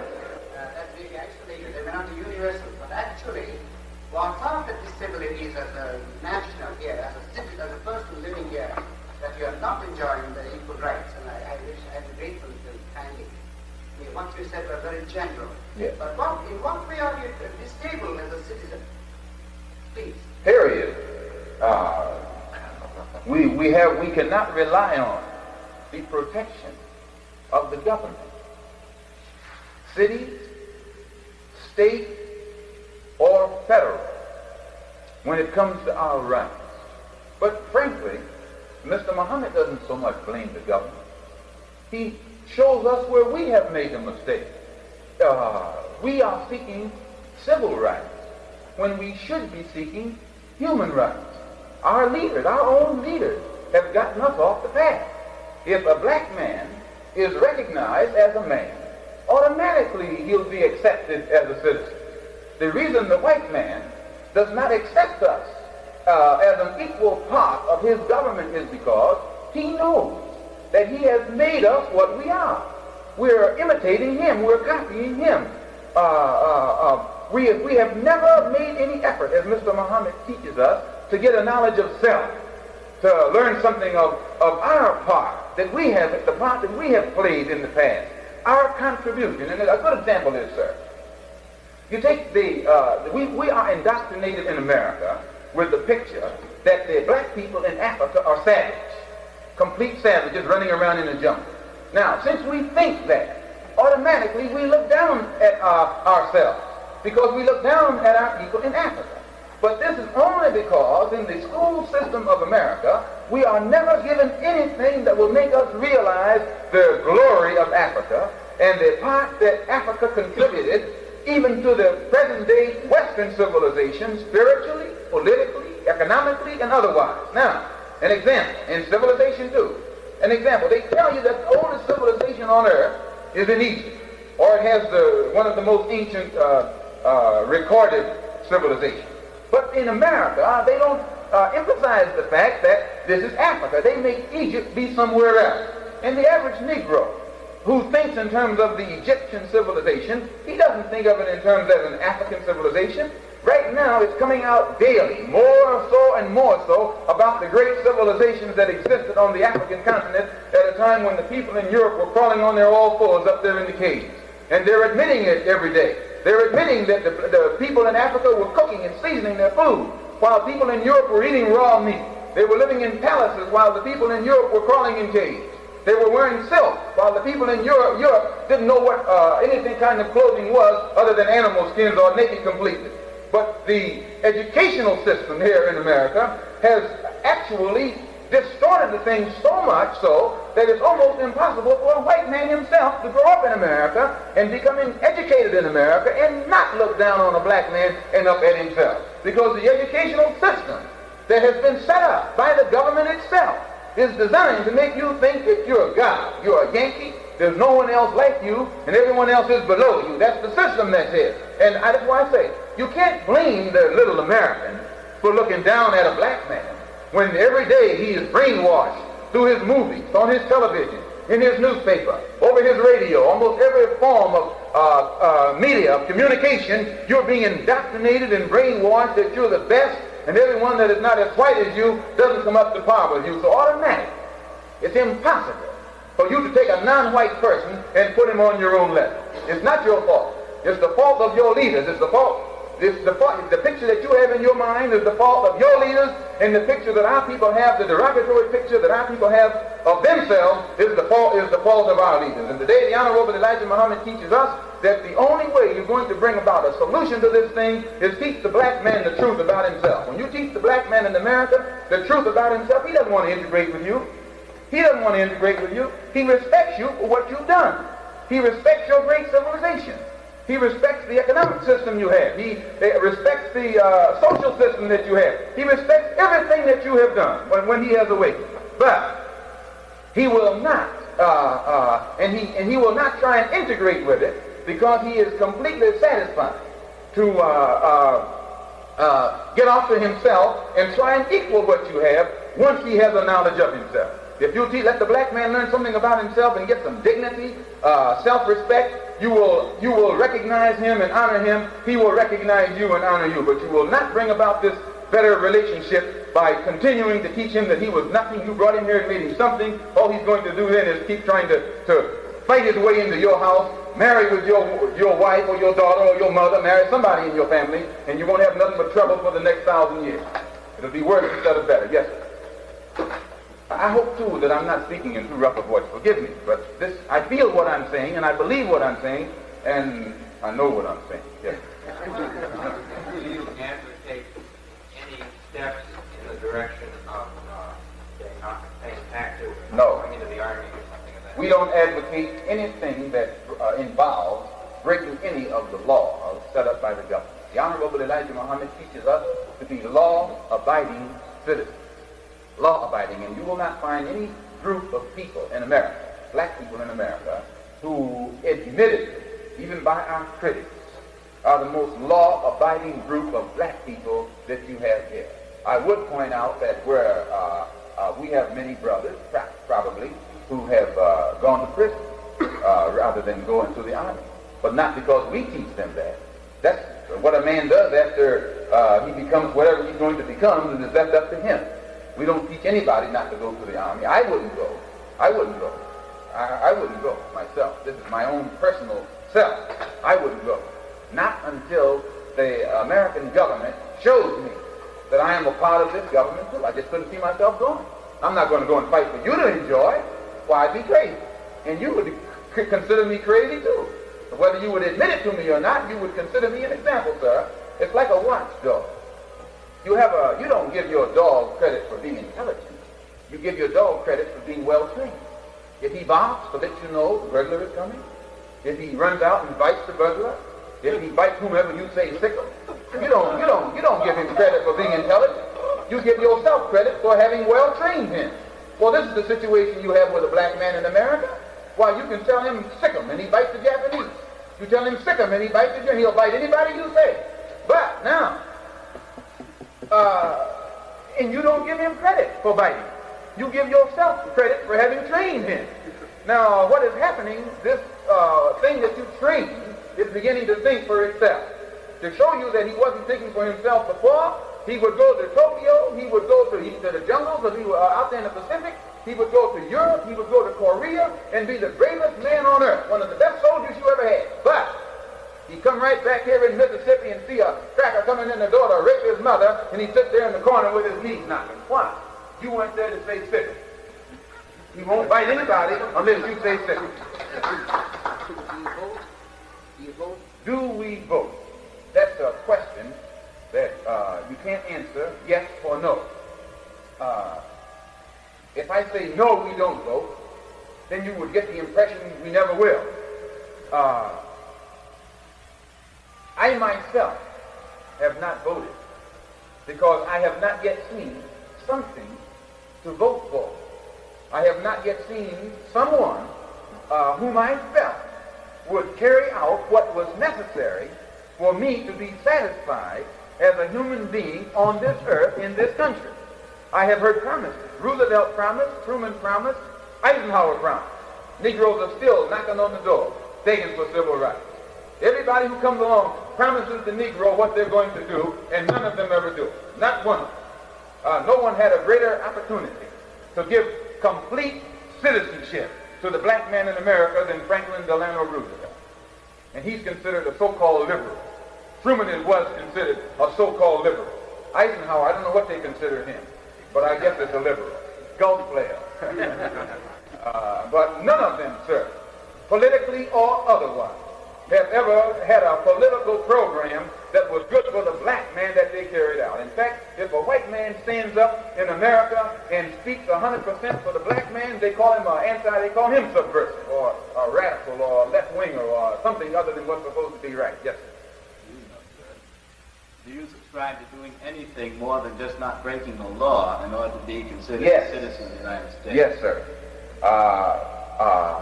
I subscribe to this, that the teachings of the Honorable Elijah Muhammad here in America will do more to bring about the human dignity, the human rights of the black man in America than any other form of action that anyone can take. Why? Because what Mr. Muhammad is teaching wakes the black man up, wakes him up, so that he will then begin to think of himself as someone. He'll act that part. He'll strive to act that part. For an example, it is a known fact, sociologists who have studied it agree, that when a man becomes a follower of Mr. Elijah Muhammad, no matter how bad his habits were, his morals were, prior to his becoming a follower of Mr. Muhammad, immediately he takes upon himself pronounced shame that everyone has to admit. Many writers who have written against us have had to admit that one thing Mr. Muhammad does, he stops them from being alcoholics, which is a curse on the so-called Negro. He stops them from being dope addicts. He has reformed many men who were confirmed dope addicts, who today are not dope addicts anymore. He has taken men who were thieves, who broke the law, who were in prison, and reformed them so that no more do they steal. No more do they commit crime against the government. And I should think that this government would thank Mr. Muhammad for doing what it has failed to do toward rehabilitating some of the men whom they have classified as hardened criminals in some of these prisons. I spent 7 years in prison myself, right here in this state. And I have seen the tactics that so-called penologists use, or their approach, the psychiatrists, the psychologists, and so forth, to try and bring about a lessening of crime in America. They admit that they failed. Crime is on the increase, in prison and out. Yet, when the black man in prison, who was a hardened criminal, hears the teachings of Mr. Muhammad and accepts it immediately, he takes an about face, where the warden couldn't straighten him out, where a solitary confinement, he had no fear of it. As soon as he becomes a Muslim, he begins to make a better and a more model prisoner right in that institution than the white or the Negroes who profess Christianity. And I think, and since we are faced with this across the country, there are many prisons here in America where the spread of Islam is terrific, and it is creating a problem even for the penologists, so-called penologists, because they think that, well, it might get out of hand, but no, they don't have any trouble with the Muslims. And this is my answer, sir. I don't have to go to Korea to prove that I'm an American. I don't have to vote for Bill Cole or Eastman or somebody who's in the same club with him to prove that I'm an American. All I have to do is first learn something that will give me the dignity that is necessary for a man to be recognized as a man by another man who considers himself a man. All right, now can I just add this? What sort of action are you taking officially with the government to bring about this haven you dream of? We feel that our best work is still with our people. In other words, it isn't going to your senator, your congressman, or anything like that. Whose senator or whose congressman? Yours. Where was my senator when they were filibustering the civil rights bill? Where was my congressman when they were filibustering down in Washington, D.C., when those senators were spending all night long giving reasons why the black man is not qualified to be a citizen? The black man who has gone all around the world and fought for America. The black man who never has been convicted of treason or spying against this country. The black man who has been through. Sir, progress is measured. I'm going to get you, sir. Progress is measured by how satisfied or dissatisfied you are You might find a man with his hand in your pocket. And when you see him, you might stop and pull it out. And if you're a patient sort of person, you might wait until he gets it out. You might be satisfied to just wait till he makes up his mind to pull it out by degrees. Well, now, some people, when they find another man's hand in their pocket, they don't give him a chance to take it out. It's better be gone or else. Well, see, another way, sir, if you find a man, if you have a knife in your back, how do you want it extracted? Gradually? By degrees? By years? No. Take it out. See, when you wake up, you want whatever is depriving you of comfort to be removed. Now, this is the basic difference you'll find, I think, among the Negro masses today and the Negro so-called intelligentsia. The masses are more dissatisfied than the so-called Negro intellectuals, because the Negro intellectual has been trained to think like his master. And his master is feeding him this doctrine about gradualism, nonviolence, passive resistance, patience, as Dr. Martin Luther King so beautifully puts it, peaceful suffering, the ability to suffer, which I can't go along with that.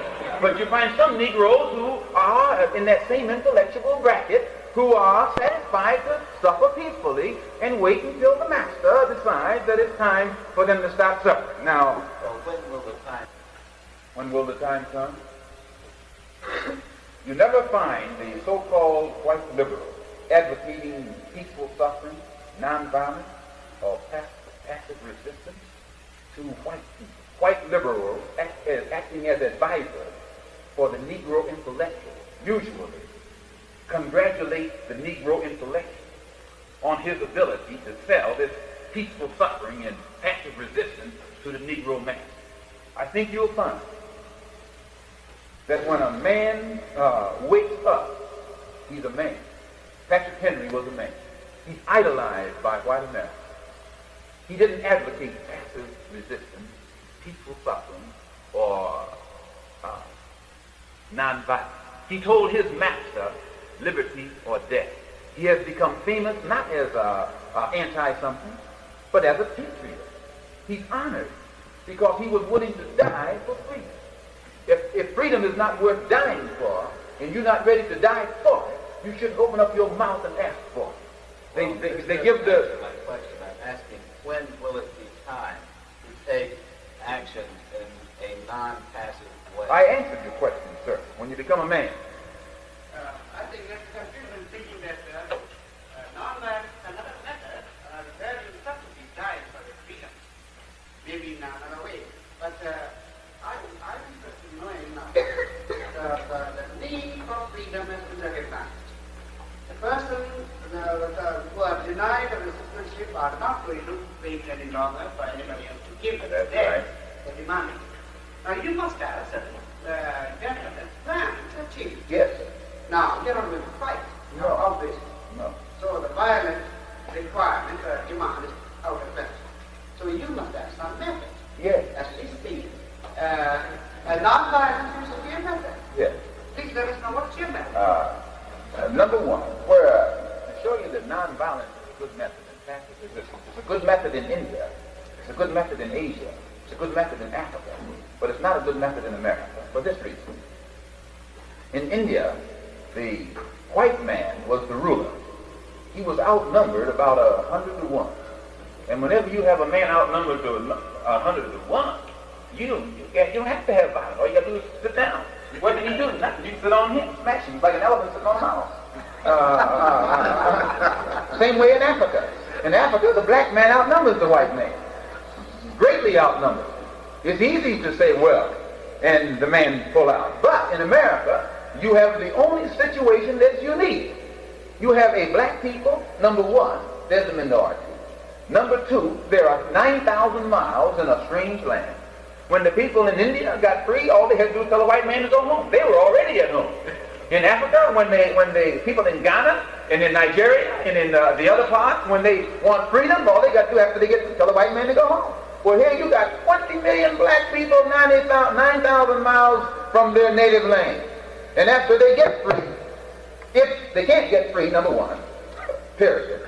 But if they did, they're still 9,000 miles away in a strange land. You have a situation that's unique. Now, how will you cope with it? We say this. We believe that the Honorable Elijah Muhammad is from God. as Moses was. And we believe that God himself is in this plan. And we believe that if America, if God will intervene, God right now is working on America, giving her all the bad luck that a country could ever have. With plagues through the forces of nature all around. America's in trouble. She's in confused. She's in a storm, political storm. She's suffering physical disturbances. She's suffering disgrace on an international conference table, whether you think you are or not you are. Plus, and it's increasing rather than decreasing. Now, we feel that all of this is because of the presence of the Negro right here in America. The dark world is rising up. They want freedom in Africa. They want freedom in Asia. That you can't exploit them anymore. Where will your income be? And they're judging your ability. They're judging your ability to rule them or to be the moral leader of the world by your ability to show that you have moral responsibilities that you're living up to the non-white people right here in America, and that is where America has failed. She has failed to exercise equality, brotherhood, and freedom and justice to the black man here. She has failed to exercise that. She has failed to treat him as a man, and whether the dark world admits it to you bluntly or as frankly as I am, they know that you are not qualified to be the moral leaders of this earth. You are not qualified. And so once you have proven yourself to be not qualified, if you don't destroy yourself, God himself will come and remove you from the planet. You have a chance to straighten the nasty mess out that exists, which is the creation of your own work, not mine. It's your own forefathers that created. And you have a chance to straighten it out. If you do, America has a future, and if you don't, you have a great history. Hold it. I'm sorry.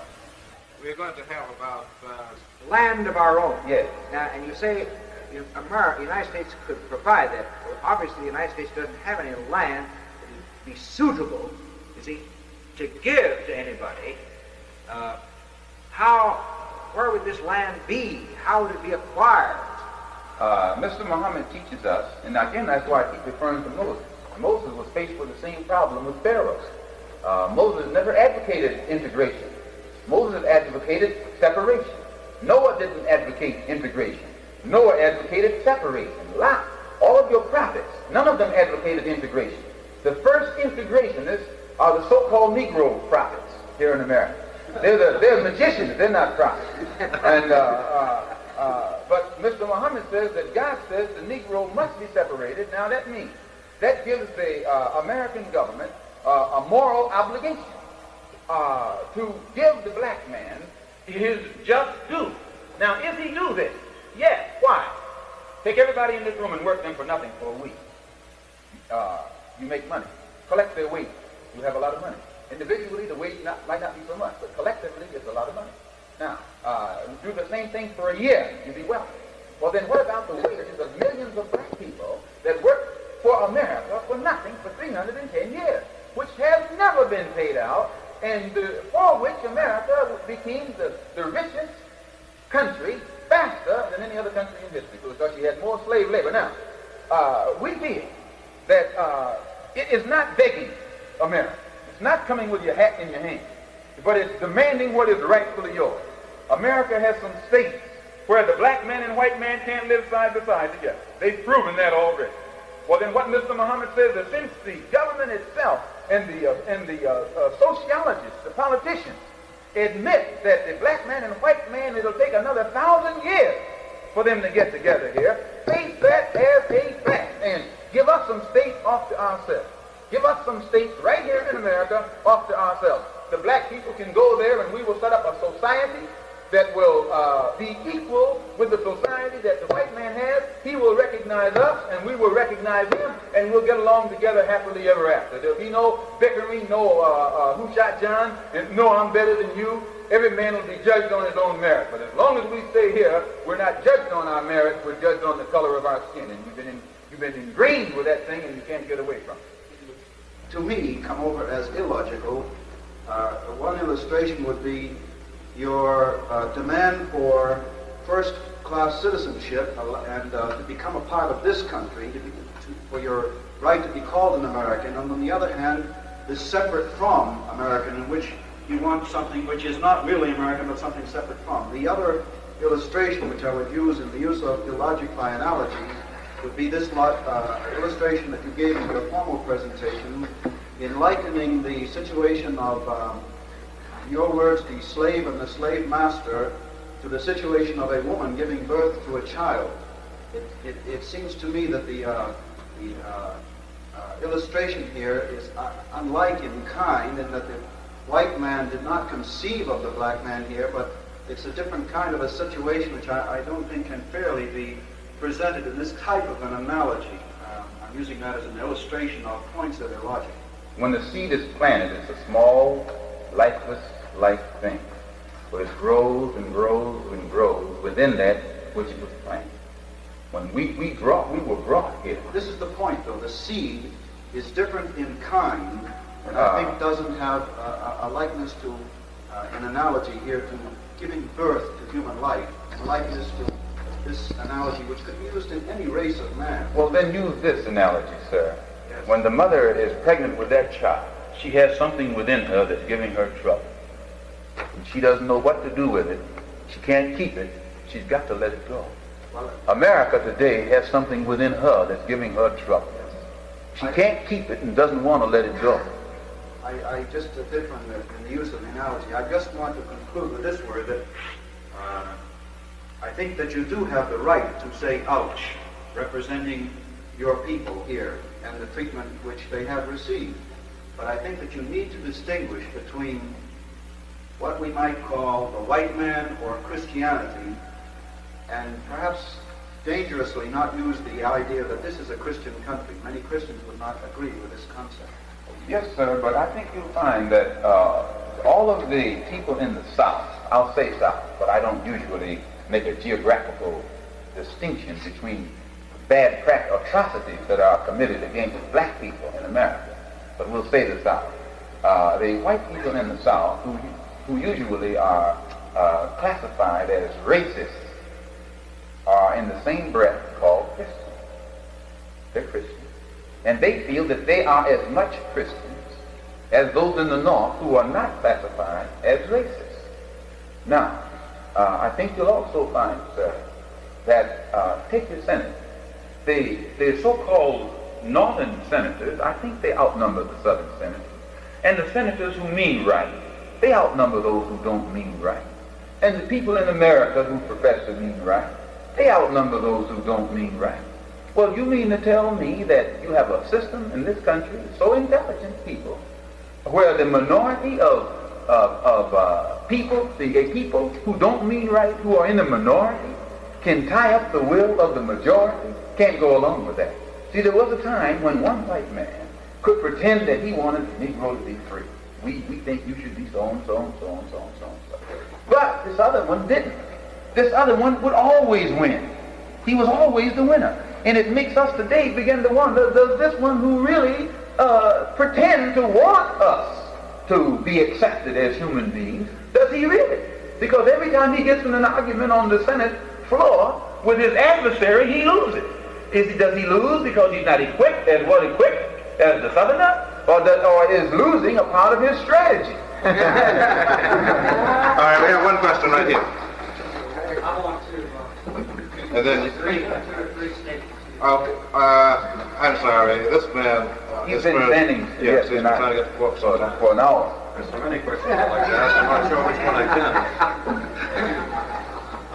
can. Do I understand that part of your faith is that there will come a time of violence and that each Muslim is in some part dedicated or perhaps totally dedicated to give his life for his faith? I don't think so. I think it's like the Bible says that at the end of the world, God will be violent. He will put all of the non-believers in a lake of fire. That's God going to do that. And his people, they were just told to stand back, get out of the way. That's all. And we feel the same way. We feel that there'll come a time when God will burn his enemy. and that Mr. Muhammad is God's representative to get his people out of the way so none of the sparks will get on them. I was under some impression that the Muslim in America was perhaps obligated not to fight unless he were attacked, and once he were attacked, then he could give his life for his faith. Now, I'm glad you brought that up. That's intelligent. The white man is taught the same thing, to be a man. We're never aggressive, not fight anyone. Love, practice nice relationship with everyone. But if someone attacks you, lay down your life. I'll tell you that on top of the Empire State Building. Every Muslim is taught never to fight. Respect another man's rights, whether he's white, black, brown, yellow, or whatnot. Respect him as a man. Do unto others as you would have them do unto you. Never be the aggressor, never look for trouble, but if anyone molests you, may Allah bless you. I don't think you can't find, that's not teaching violence. That's teaching the law of nature, which is self-preservation. All right, this man here, then this man here, then this man here, and here, and then we'll stop. I have two questions. One is very brief and hypothetical. The first is, in your original statement, you suggested something about setting off the light. Just make a little louder, sir. Yes. I came here to attack you. But I think that while I was sitting here, there's a good deal to what you're saying. But there are some questions I'd like to ask. One is hypothetical, the other is realistic. The first is, I don't see any difference between setting aside lands in your system than what the Communist Party said in 1935. I'm not accusing anybody of anything. Remember that. Well, first, since you aren't, I'll straighten this out. Communism is atheism. The cardinal point of our religion is there is no God but Allah, and Muhammad is the apostle of Allah. A Muslim cannot be a communist. There are two opposites. I didn't question that. One of the solutions the Communist Party had for the Negro in this country. The Communist Party can't create a solution for the Negro in this country. They need to solve what's going on in Russia first. Nevertheless, this is comparable to it. The other thing I'd like to ask is, I'm not attacking them, I'm asking for information. The other question I'd like to ask, would you care to comment on the meeting which is called for this Saturday? Yes, sir. Glad you mentioned that. My first question first. What was the problem? The last one made me forget the first one. There's a freedom rally. I'll give you an example of how things are progressing. There's a 6-hour freedom rally going on in Harlem this coming Saturday, 1 o'clock until 7 o'clock. Outdoors on the corner of 7th Avenue and 125th Street. And the guests, the invited, well, first, is based on this. Harlem needs a united effort by all of Harlem's leaders, religious, business, social, civic, fraternal, to voice their solution to the many problems facing our community and the grave racial crisis confronting America. Let us forget our religious and political differences. We must come together on the same platform in a great display of unity.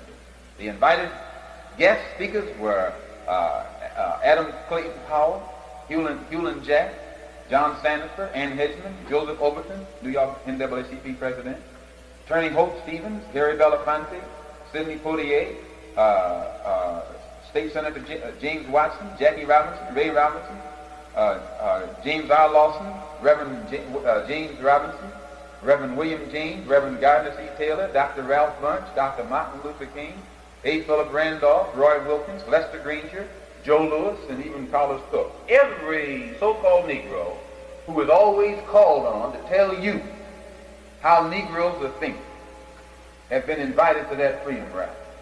Now, whenever you have an integrated freedom rally sponsored by the white man, all of those whose names I read off attend.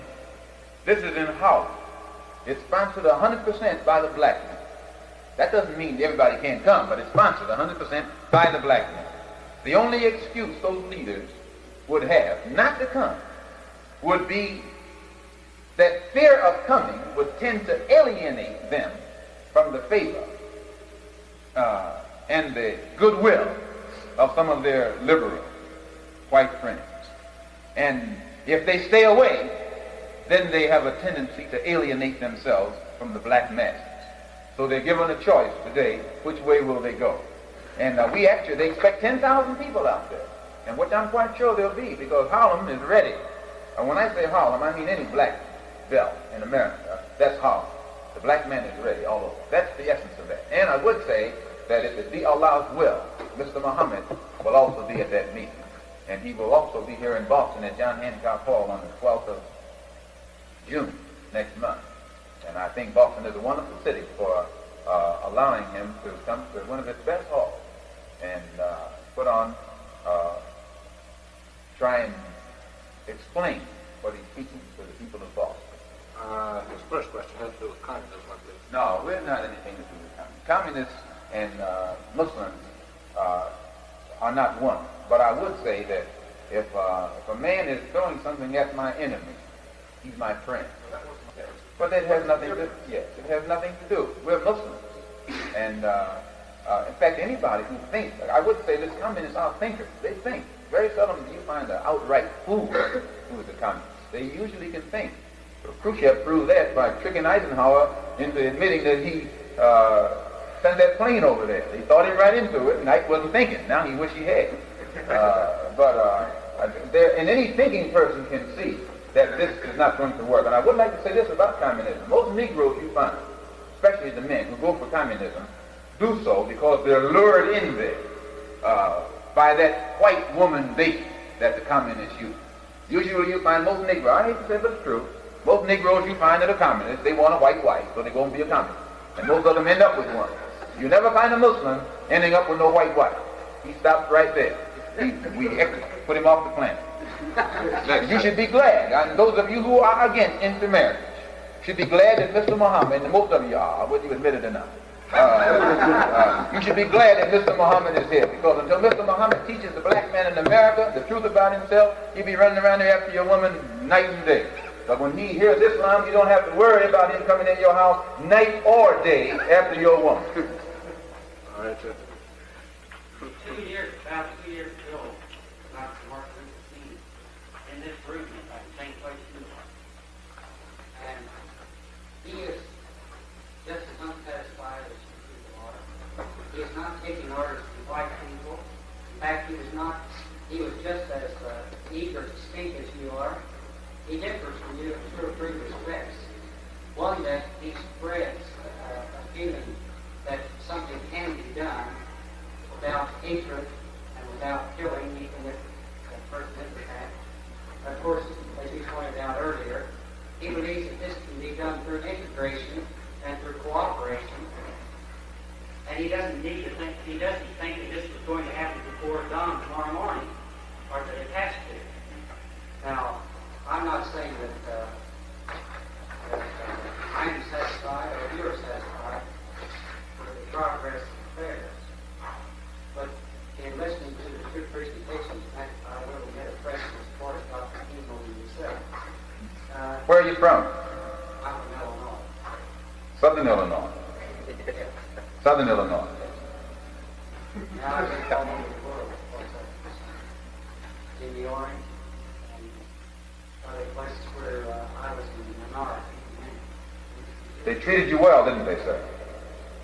Yes, sir. Usually you find non-white people have always treated white people well. The white man can't deny that, even to the extent where they let you come and take over their land. Yes, sir, and I treated other people well. I dined and slept in the house where I live. And I believe that this problem does not have to come to violence at any time.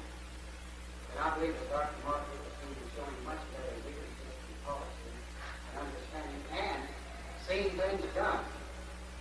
And saying to the white man, we don't like the way things are being done. Just as vociferously as you are, but not with hatred and with malice as you have. Yes. Sir, I interrupt what you said, and I would like to point out that I don't think no white man that I've ever dealt with since being a Muslim has ever accused me of showing any hatred toward him. None whatsoever. And I don't think, listen, I don't think that... separation naturally presupposes. Yes. No, it doesn't. You want these separate meanings eventually. You can divorce your wife, that don't mean you hate her. You just can't get along. So you go someplace with someone that you can get along with, not hate. And the teaching of the Christian faith is at all The teaching, but not the practice. Well, I'm not talking about practice. Well, we're interested in the practice today, sir. You yourself and I myself have to admit that many times we do not practice 100% what we always believe. I understand. You are just as guilty as I am. Sir, I think it's a different form of guilt. If a man, if you go out and hang a man on a tree, you have two forms of sickness there. The man who is being hung on the tree, he's sick, and the man who's hanging him is sick. But it's two different forms. There's a physical sickness and a mental sickness. Now, same way with guilt.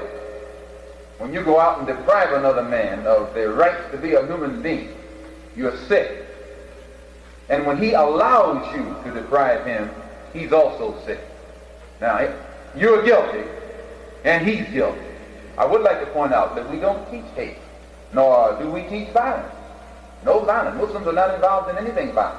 Whenever you read about us and violence in the same breath, usually we've been attacked. We have a couple of cases where the police have attacked us, and we whipped them because they had no business attacking us. We weren't breaking the law. And we would duplicate that anywhere and anytime with the help of Allah. We don't break the law. We don't get drunk. We don't do any of the things that cause a man to do these things.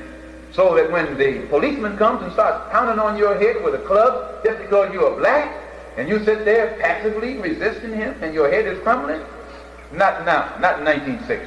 No, sir. And that's one of the reasons why we teach our people to have high morals. As long as our people are immoral and uncontrolled and not disciplined, they're going to be doing things that will bring this upon them. But we try and teach ours to have high morals, to carry themselves in a more respectable way, and then automatically these instances won't be created where the man can come in and commit these atrocities. Do you understand me, sir? All right, we have, please, but we have two more questions, one here and one over here. Two over here. I also believe that Islam is the best thing for solving many situations that arise in the world today. And I feel that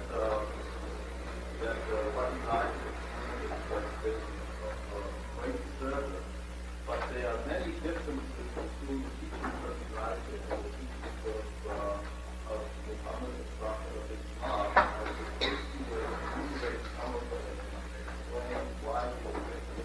I would say that no Muslim today, if he has differences with a brother, discusses those differences in front of non-Muslims. Same way with the white man. When the white man disagrees with another white man, that like the slave master, two slave masters, they find it unwise to antagonize each other in front of their slaves, because it will make the slave realize that all he has to do is sit and wait.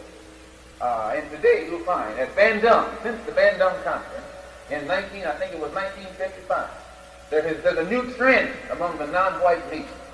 They came together at Bandung based on what they had in common, not what they didn't have in common. And they came together forgetting all of their differences. And they agreed that the one thing that they did have in common, all of them were suffering at the hands of a white overlord. So they forgot their political differences, their religious differences, and whatnot, until they could get together on this common thing that they could agree upon and get free. And once they are free, then they can turn around and talk. So, well, now, man, I don't think we should do so and so. Do you understand me, sir? So when I was in Arabia, last year, in Jeddah, I had a chance to converse with some of the Arabs. And by the way, one of the things that shocked me when I was in Arabia was to find the Bedouin, the original native Arab, blacker than the blackest man down in Africa somewhere. That was the biggest shock I had while I was there. Now, they weren't interested in what we differed on. Nowhere I went were they interested in what we differed on. They were so happy to know that black people in America were saying that there's no God but Allah and Muhammad is the apostle of Allah. They weren't concerned with the little side issues that might come in along the way. And you'll find that this prevails today, brother, throughout the dark world. We forget the differences and come together in unity, because the strength of the imperialists or the colonialists or the enslaver has always been his ability to first divide and then conquer. And that past tense, it doesn't work in the present tense. All right. Go ahead, and then the next I one. have several short questions. First of all, I wanted to comment further. I know Martin Luther King is still on trial in Montgomery, so this may be one reason he doesn't make it to the rally on Saturday. He needs no excuse. I wanted to sharpen a question that's been asked many times. I'm concerned, too, about this negotiating for land. Have you or has Mr. Muhammad ever talked directly to the federal government with this proposal for some land? With as many spies as the federal government has, every time he is talking, he's talking to the federal government.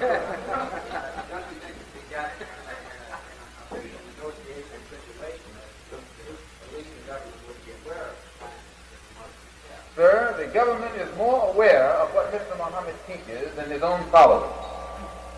Excuse me for answering you like that, but I think it's a clear answer. And you, being an intelligent 1960 scholar, you know. I have one or two other questions. Could you fill me in a little bit on the Muslim theology as the development of the races that go along with the one race theory, the better many races, mutations, so forth? You realize what you're asking? When you say see, you're asking me, it's like you ask usually an architect, what makes him an architect is his ability not only to know all of the ingredients that go into what he's going to produce, but also the labor involved and the time element. Now, it's the same way with taking a mental picture from your head and putting it in someone else's. There's a time element involved. And if I were to tell you just bluntly what we say concerning the origin of the white race, for instance, just take that as an example, you would probably think I was crazy. But if I had time to explain it, I don't think you do anything but nod your head. And I'd rather have you nodding your head than to think I'm crazy. But we do teach that the white race is a grafted offshoot of the black man, something that was made artificial. And I don't think that's too difficult for anyone who has studied genetics or just plain science to see that when now this isn't saying that it's not a good people, but their development is different than the development of the darker mankind. You know, they're different. They act different. They are just different. You notice the non-white people have a tendency to practice brotherhood easier. They'll accept the white man as their equal. But it's the white man, there's something about the white man that makes him resist this acceptance of others on the same level with him. He wants to be the boss. Wherever he goes, he wants to be boss. He's not satisfied unless he has taken someone else's property. And we think this is by nature. We don't think this is something that he has, a habit that he has developed in recent years. We think all of his history is wrapped up in this. Now, that doesn't mean we're anti-white either. We're not anti-white. Nothing anti enough, no anti-ingredient in us. Like I said again, we get along good with white people. No one will treat you better than I. As long as you stay in your place, I stay in my place.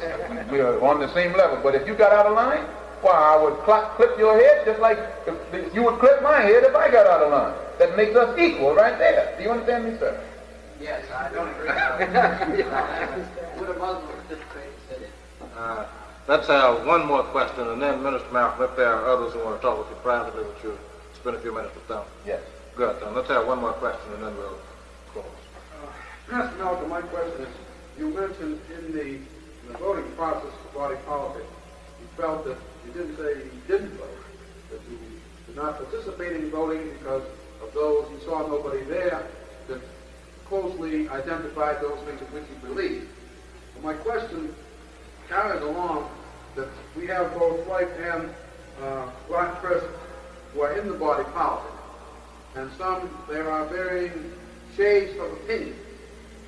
So doesn't it, from a practical standpoint, wouldn't it be wise for the Muslims to align himself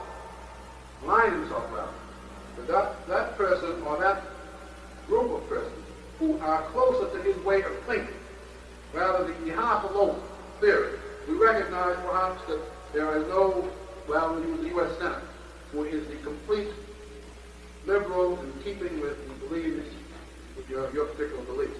However, there are some that maybe embrace half of what you say.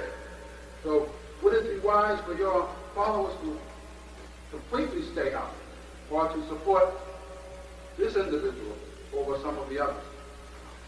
If you have a gang of bank robbers and you're always with them, though you never rob any bank, when they get caught, you're just as guilty as they are for having belonged to that gang. If a man himself is over it, and he does all of the crimes and the gang doesn't, still his gang is just as guilty as he. In America, you have a party that calls itself Democrats, a strong branch or part of which is in the South, where some of the worst atrocities against black people are committed, practiced and committed by people who belong and who control, who have a strong voice in that Democratic party. I feel that were I to go and call myself a Democrat, though I be black and though I be in Massachusetts, I'd be just as guilty as what that white Democrat in Mississippi is doing. In Washington, D.C., you have a president who's a Republican. Over the country, has the power in his hands to do much and has done nothing. I consider myself, though I be in Massachusetts and black, just as guilty as him if I call myself a Republican. So being a Republican or a Democrat to us is not the solution. I feel that the white man votes white. He doesn't vote by party. He votes by what is good for the white man, no matter what party it is. Now then, reporter, the only time I've heard Mr. Muhammad comment on this was when reporter William Worthy, I think he's a Bostonian. I think he goes to be, he might be here, I don't know. I don't see him. Anyway, William Worthy was interviewing Mr. Muhammad. And Worthy asked him about voting. And Mr. Muhammad told Worthy that if a black man was ever running for office who was 100% for the black man, for the betterment of the black man, independent of the bosses, the white bosses that at present control things, why yes, we would vote. And I would like to add that the only black man in America who can say in advance how every one of his followers to the last man would vote, if he said so, is Mr. Elijah Muhammad. That's a statement that no Negro, so-called Negro preacher, or so-called Negro politician in America can make. They don't know how their own congregation is going to vote. But Mr. Muhammad, whether his followers are in Mississippi, whether they're in Alaska, whether they're no matter where they are, he knows exactly what they're going to do if he says vote or if he says don't vote. He is the complete authority, and that's why the government considers him a dangerous man. We follow him right to the end. This is what you should know. We believe that what he does is what God has told him to do. As strongly as you believe that Jesus, 2,000 years ago, was sent by God, was sent from God, and was doing the work of God, and was backed by the power of God, today the followers of the Honorable Elijah Muhammad are the same way. We believe that he's a modern Moses in America. We believe that he's a modern Jesus in America. We believe that he's a modern Lot, a modern Noah. He's here to do for us in this era what all of the prophets were missioned by God to do in their era. So we will live on his word and we will die on his word. That doesn't mean we're fanatics. That means we're good Muslims. This is a good time that Muslims will bring a good meeting to a good close. I'll get it back to good Dr. Hedrick.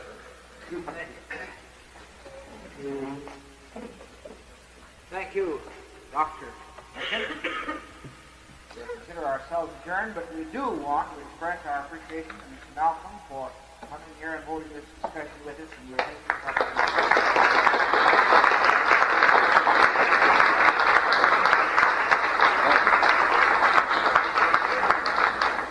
If you want to read a good article, get the latest Harper's Magazine. It's not out until this week, and it's got the Negro revolt against the Negro. Thank you, sir. Yes, sir. Go back home and give my greetings to all my brothers. Isn't that something? Were you aware of that? I knew that he had it coming up, but I didn't know how. You can give me one.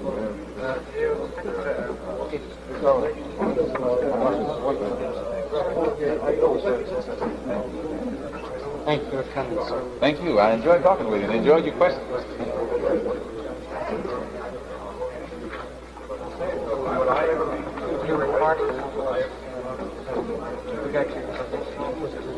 Oh, yeah. And the book's now.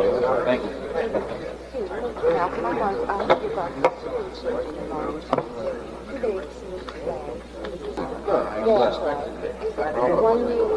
Oh, I know that he was.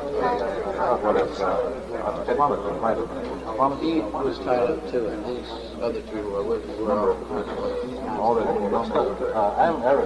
Yeah, You were in that other seminar? Yeah. Good to see you again.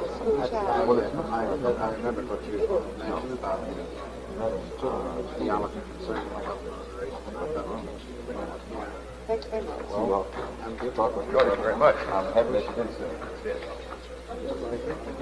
Very, very pleased to meet you. Happy to meet you too. I'm looking very strong. Yes, sir.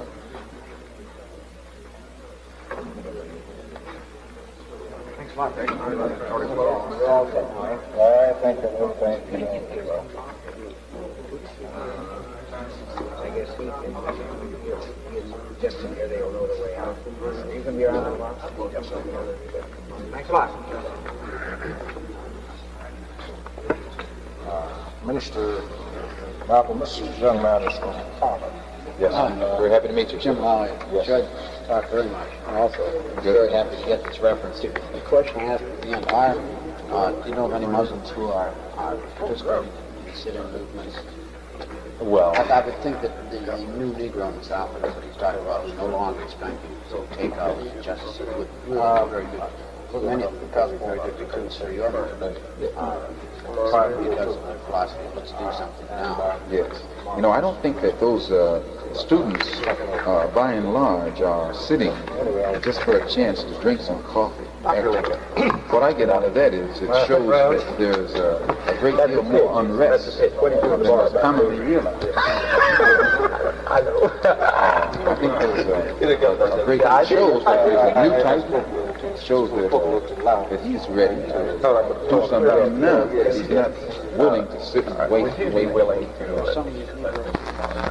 Are you busy? I'm almost certain I'll be here. It's difficult for me to say. Well, I've seen the bus at 12. I know. How long will it take to get out there? Let's say we usually don't pick a coordinator. Okay. Take part And we might see in the refectory. but you never call. Do you mind? Usually don't. I got See, that's aggressive. No, I don't mind at all. I mean, I know what you're getting. I know. I'm trying to get my fellowship. Yeah, I know. I see no reason at the moment why I can't. If you think about it, and I'll be the guy with you.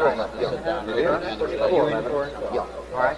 Integration. We can move to the refectory if you want. Okay, then. Economic. All right. You think that'd be kind of That change. You would still have to have economic intercourse if you got the state set aside. But the rest of the nation Look at Israel. Israel has a nation. The statement of her own. Is it? And she's on Not just the effect so far, but the actual statement. They don't consider her anti-nation. They don't call Jews anti-anything because they hate Israel. They want a nation of their own. Same way we're some part of it. We're living in that era now. We're living in an era where everyone wants a vine and a history of his own. And because Mr. Muhammad is up to date. He's up to date. They think that what he's saying is wrong. He's not wrong. He's up to date. The Negroes that are asking for integration are out there. And, you know,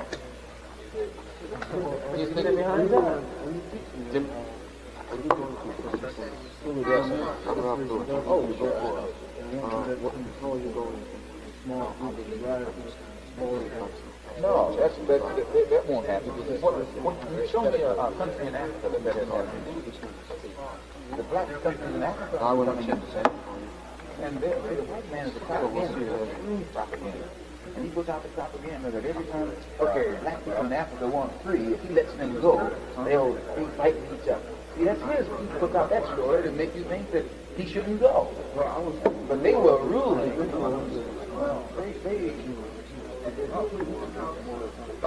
Well, there's no chance of any Negro Uncle Tom having any part, parcel, or position in any government or any move where black people are genuinely free. What makes a Negro leader a leader? The white man makes him a leader. He's not a leader. He doesn't speak for the masses. He doesn't speak for the people. And he doesn't even say the thing that the little people want him to say. He says the things that the white man wants him to say. He's afraid. I mean, I'm telling you frankly, you get one of these Negroes, you get one of these Negroes whom you call, whom you recognize as a respectable spokesman. And listen to what he says. He's going to say things you like to hear. And he'll say just enough. He'll say just enough. He'll speak just frank enough to make them think, well, he's dissatisfied or something like that. I think that Martin Luther King is a white man's Negro then. I don't like to deal in personality. But I believe that any black man that teaches a black man who's a slave to suffer peacefully is teaching that slave something that will make him continue to be a slave. But this isn't satisfying the white leadership down south, certainly, what he's preaching. I think, in fact, they don't know how to react to it. Maybe you don't realize that if it wasn't for Martin Luther King teaching what he's teaching, you'd have so much bloodshed in the South now that you probably have to dig a ditch to let it run off properly. But aren't you teaching the same thing? I'll tell you why. This unrest, it's not so much that King is teaching something. That's not the point. The thing that everything shows is that the black people are dissatisfied. They're dissatisfied and they're not afraid. And now, when you take as many black people as there are, north or south, and make them lose their fear, well, what are you going to have? When you come with a rope to put it around a man's neck, he says, I got a rope too. We'll rope each other. Well, now, what King and the other advocates of nonviolence are doing, they're actually, in a sense, holding back that which would be traveling at a faster pace. Because if I'm your slave and I tell you, look, I want to go free, and if I give you the impression that I'll be satisfied to wait until you let me go free next week, you wait till next week. You're leaving off an important word, you know. He doesn't say nonviolence, he says nonviolent resistance, whereas you are not talking about resistance at all. What am I talking about? In terms of practical effects, you have said, let us wait and see what Allah has. That's not what I said. You said you're not going to do anything that would in any way... No, I said this, that we're waking up our people.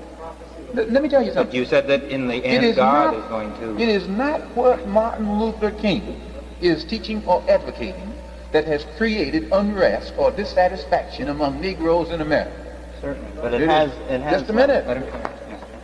It is not. There is nothing Martin Luther King or any of the other Negro preachers, so-called Negro preachers, have preached or taught that has caused unrest or dissatisfaction or impatience among black people in America. It's what Mr. Muhammad is preaching and teaching. Now, this causes a dissatisfaction, and these others come in and channel it in a direction one way or another. King had nothing to do with the student protests, nor did the NAACP. But despite your words, inaction is all you advocate. No. Knowledge creates action. And when you got a man who thinks he's born to be a horse, another man's horse, he'll carry that man on his back until someone teaches him, you're not a horse, and you don't have to advocate any action. But if he finds out he's not a horse, he'll throw the rider off his back. You don't have to tell him to do it, he'll do it. He becomes dissatisfied with that role. And this is the way when Mr. Muhammad teaches the black man in America a knowledge of himself, the truth about his past, the great civilizations that he developed himself, well, automatically he goes out of his mind, that old Uncle Tom inferiority complex that he had, and begins to realize that just what his grandfather did and his grandfathers did in the past, they were men who were honored and respected by men. Automatically that makes him a man. I agree with all that you're saying, but when it comes to action, your suggestion, your advocacy is all in terms of we will wait and Allah will end things as He so chooses. No. That's in terms of your talk today? Or what? We can help speed up Allah's work. By what? By waking up our people. You see, I think what we're all saying is that people like King and Abernathy and Lawson, who are, granted, Mr. Muhammad may have had a big part in awakening this unrest. They are giving channels where this unrest can be translated into direct action, which yet maintains their self-respect. Check the date when Mr. Muhammad started writing in the Pittsburgh Courier, and you go back and get to the origin or the beginning of the wave of unrest that has been sweeping throughout America. Go back and find when Mr. Muhammad started writing innocently in the Pittsburgh Courier. People, sir, one of those, some along in there. You've had more of this, and you have it across the country. You can go out among Negroes, so-called Negroes, and converse with them. It'd be difficult for you to do it. But you'll find you can trace back their dissatisfaction to something that they aren't even aware of. But it's Islam. Islam makes a black man dissatisfied to be a slave. When Billy Graham was in Africa, he came back to this country before he even got back. He said nationalism is sweeping Africa, and the thing that's nourishing this nationalism, which is the desire of the black man to be free, is not communism. It's Islam. Islam makes a black man want to be free. There was a writer from Harvard, Stoddard, who wrote way back in 1926 that when you Christianize a black man, it makes him acquiesce or have a tendency to acquiesce to white tutelage. He'll accept the white man as his advisor, but as his teacher, as his controller. But when you teach Islam to a black man, Stoddard said, it has a tendency to arouse within him his militant tendencies, and by militant that means his manly tendencies. So as Islam goes down into what we call black Africa, we don't call it black Africa, but they call it black Africa. As Islam goes down into Africa, it in itself, it causes this desire among the Africans for independence, and as they nourish this desire for independence, they associate their lack of independence with Christianity and with the powers of Europe. And the only way the white man, especially in America, is going to keep himself from being the loser in the future is by recognizing this as a fact. He can't Christianize any more non-white people. Billy Graham even said that the only way you can teach Christianity in Africa today is send some Negroes over there from America. They won't even accept a white man coming to teach them. I agree with all that. Now, excuse me, I'm not saying it disrespectfully. I talk like this. Listen. And the only reason that I stand here and tell it to you like this is because I believe the white man is an intelligent man. And being intelligent, he's intelligent enough to recognize something that can do him harm. And he either has to kill it or he has to eliminate the condition with himself that will cause this thing to harm him. Now, the white man is in a position today where he has to accept the black man in America as a human being. And if he is not ready to accept the black man in America right now, not later, right now, as a human being, then he has got to let that black man be separated from him by someone else.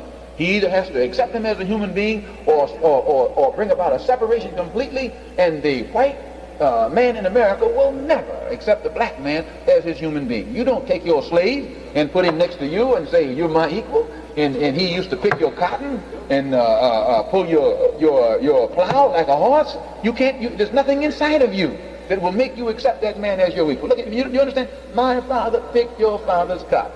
No, he didn't. My father wasn't even in this. When I say your father, my father, black men collectively, your father, white men collectively. See, it's not a personal thing.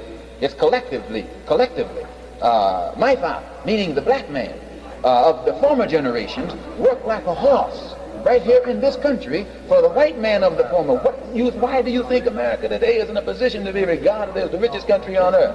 She's rich because she never paid my father for 310 years. She stocked the salary up down in Fort Knox. And today has the audacity to take a man like Mr. Muhammad who resents it and says so and classifies him as anti-white. And they get this man, John Griffin, what is his name? Griffin, yeah, Griffin.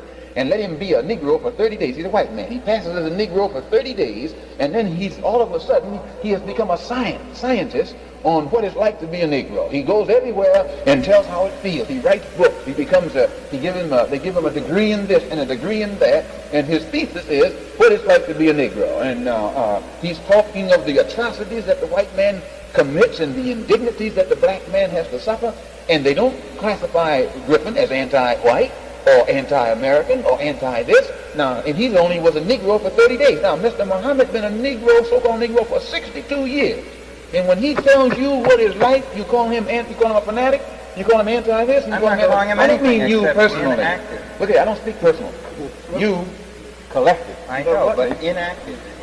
What makes you assume that the white cannot change, just as you're saying that the so-called Negro is changing? History is best qualified to reward all research, and if the white man does change, if the white man feels he can change, he has nothing to worry about. The only white people are worried. You're not understand? The only white people who are worried are those who know they can't change. But those who feel that they can change, they got to change. But I guarantee you, in the world to come, the white man that can't change, he won't even be here. That's not no boast. That's fact. You can look at your current events all over the world today, and you'll see a white man that cannot accept a black man as equal, he won't be on this planet 10 years from now. They give you a break when they say 20 years and 30 years. You won't find no white man around here 10 years from now who won't accept the black man as his equal. He's got to do it from his heart, not because they pass laws. Anytime you pass a law, anytime somebody got to pass a law to make you treat me as a brother, you just acting like that because the man got the gun on you. But if they take the gun away, then you'll hang me again. Do you understand what I'm talking about? So, no, that's not good. And excuse me for talking so much and so fast, but I know I'm racing to get away from here.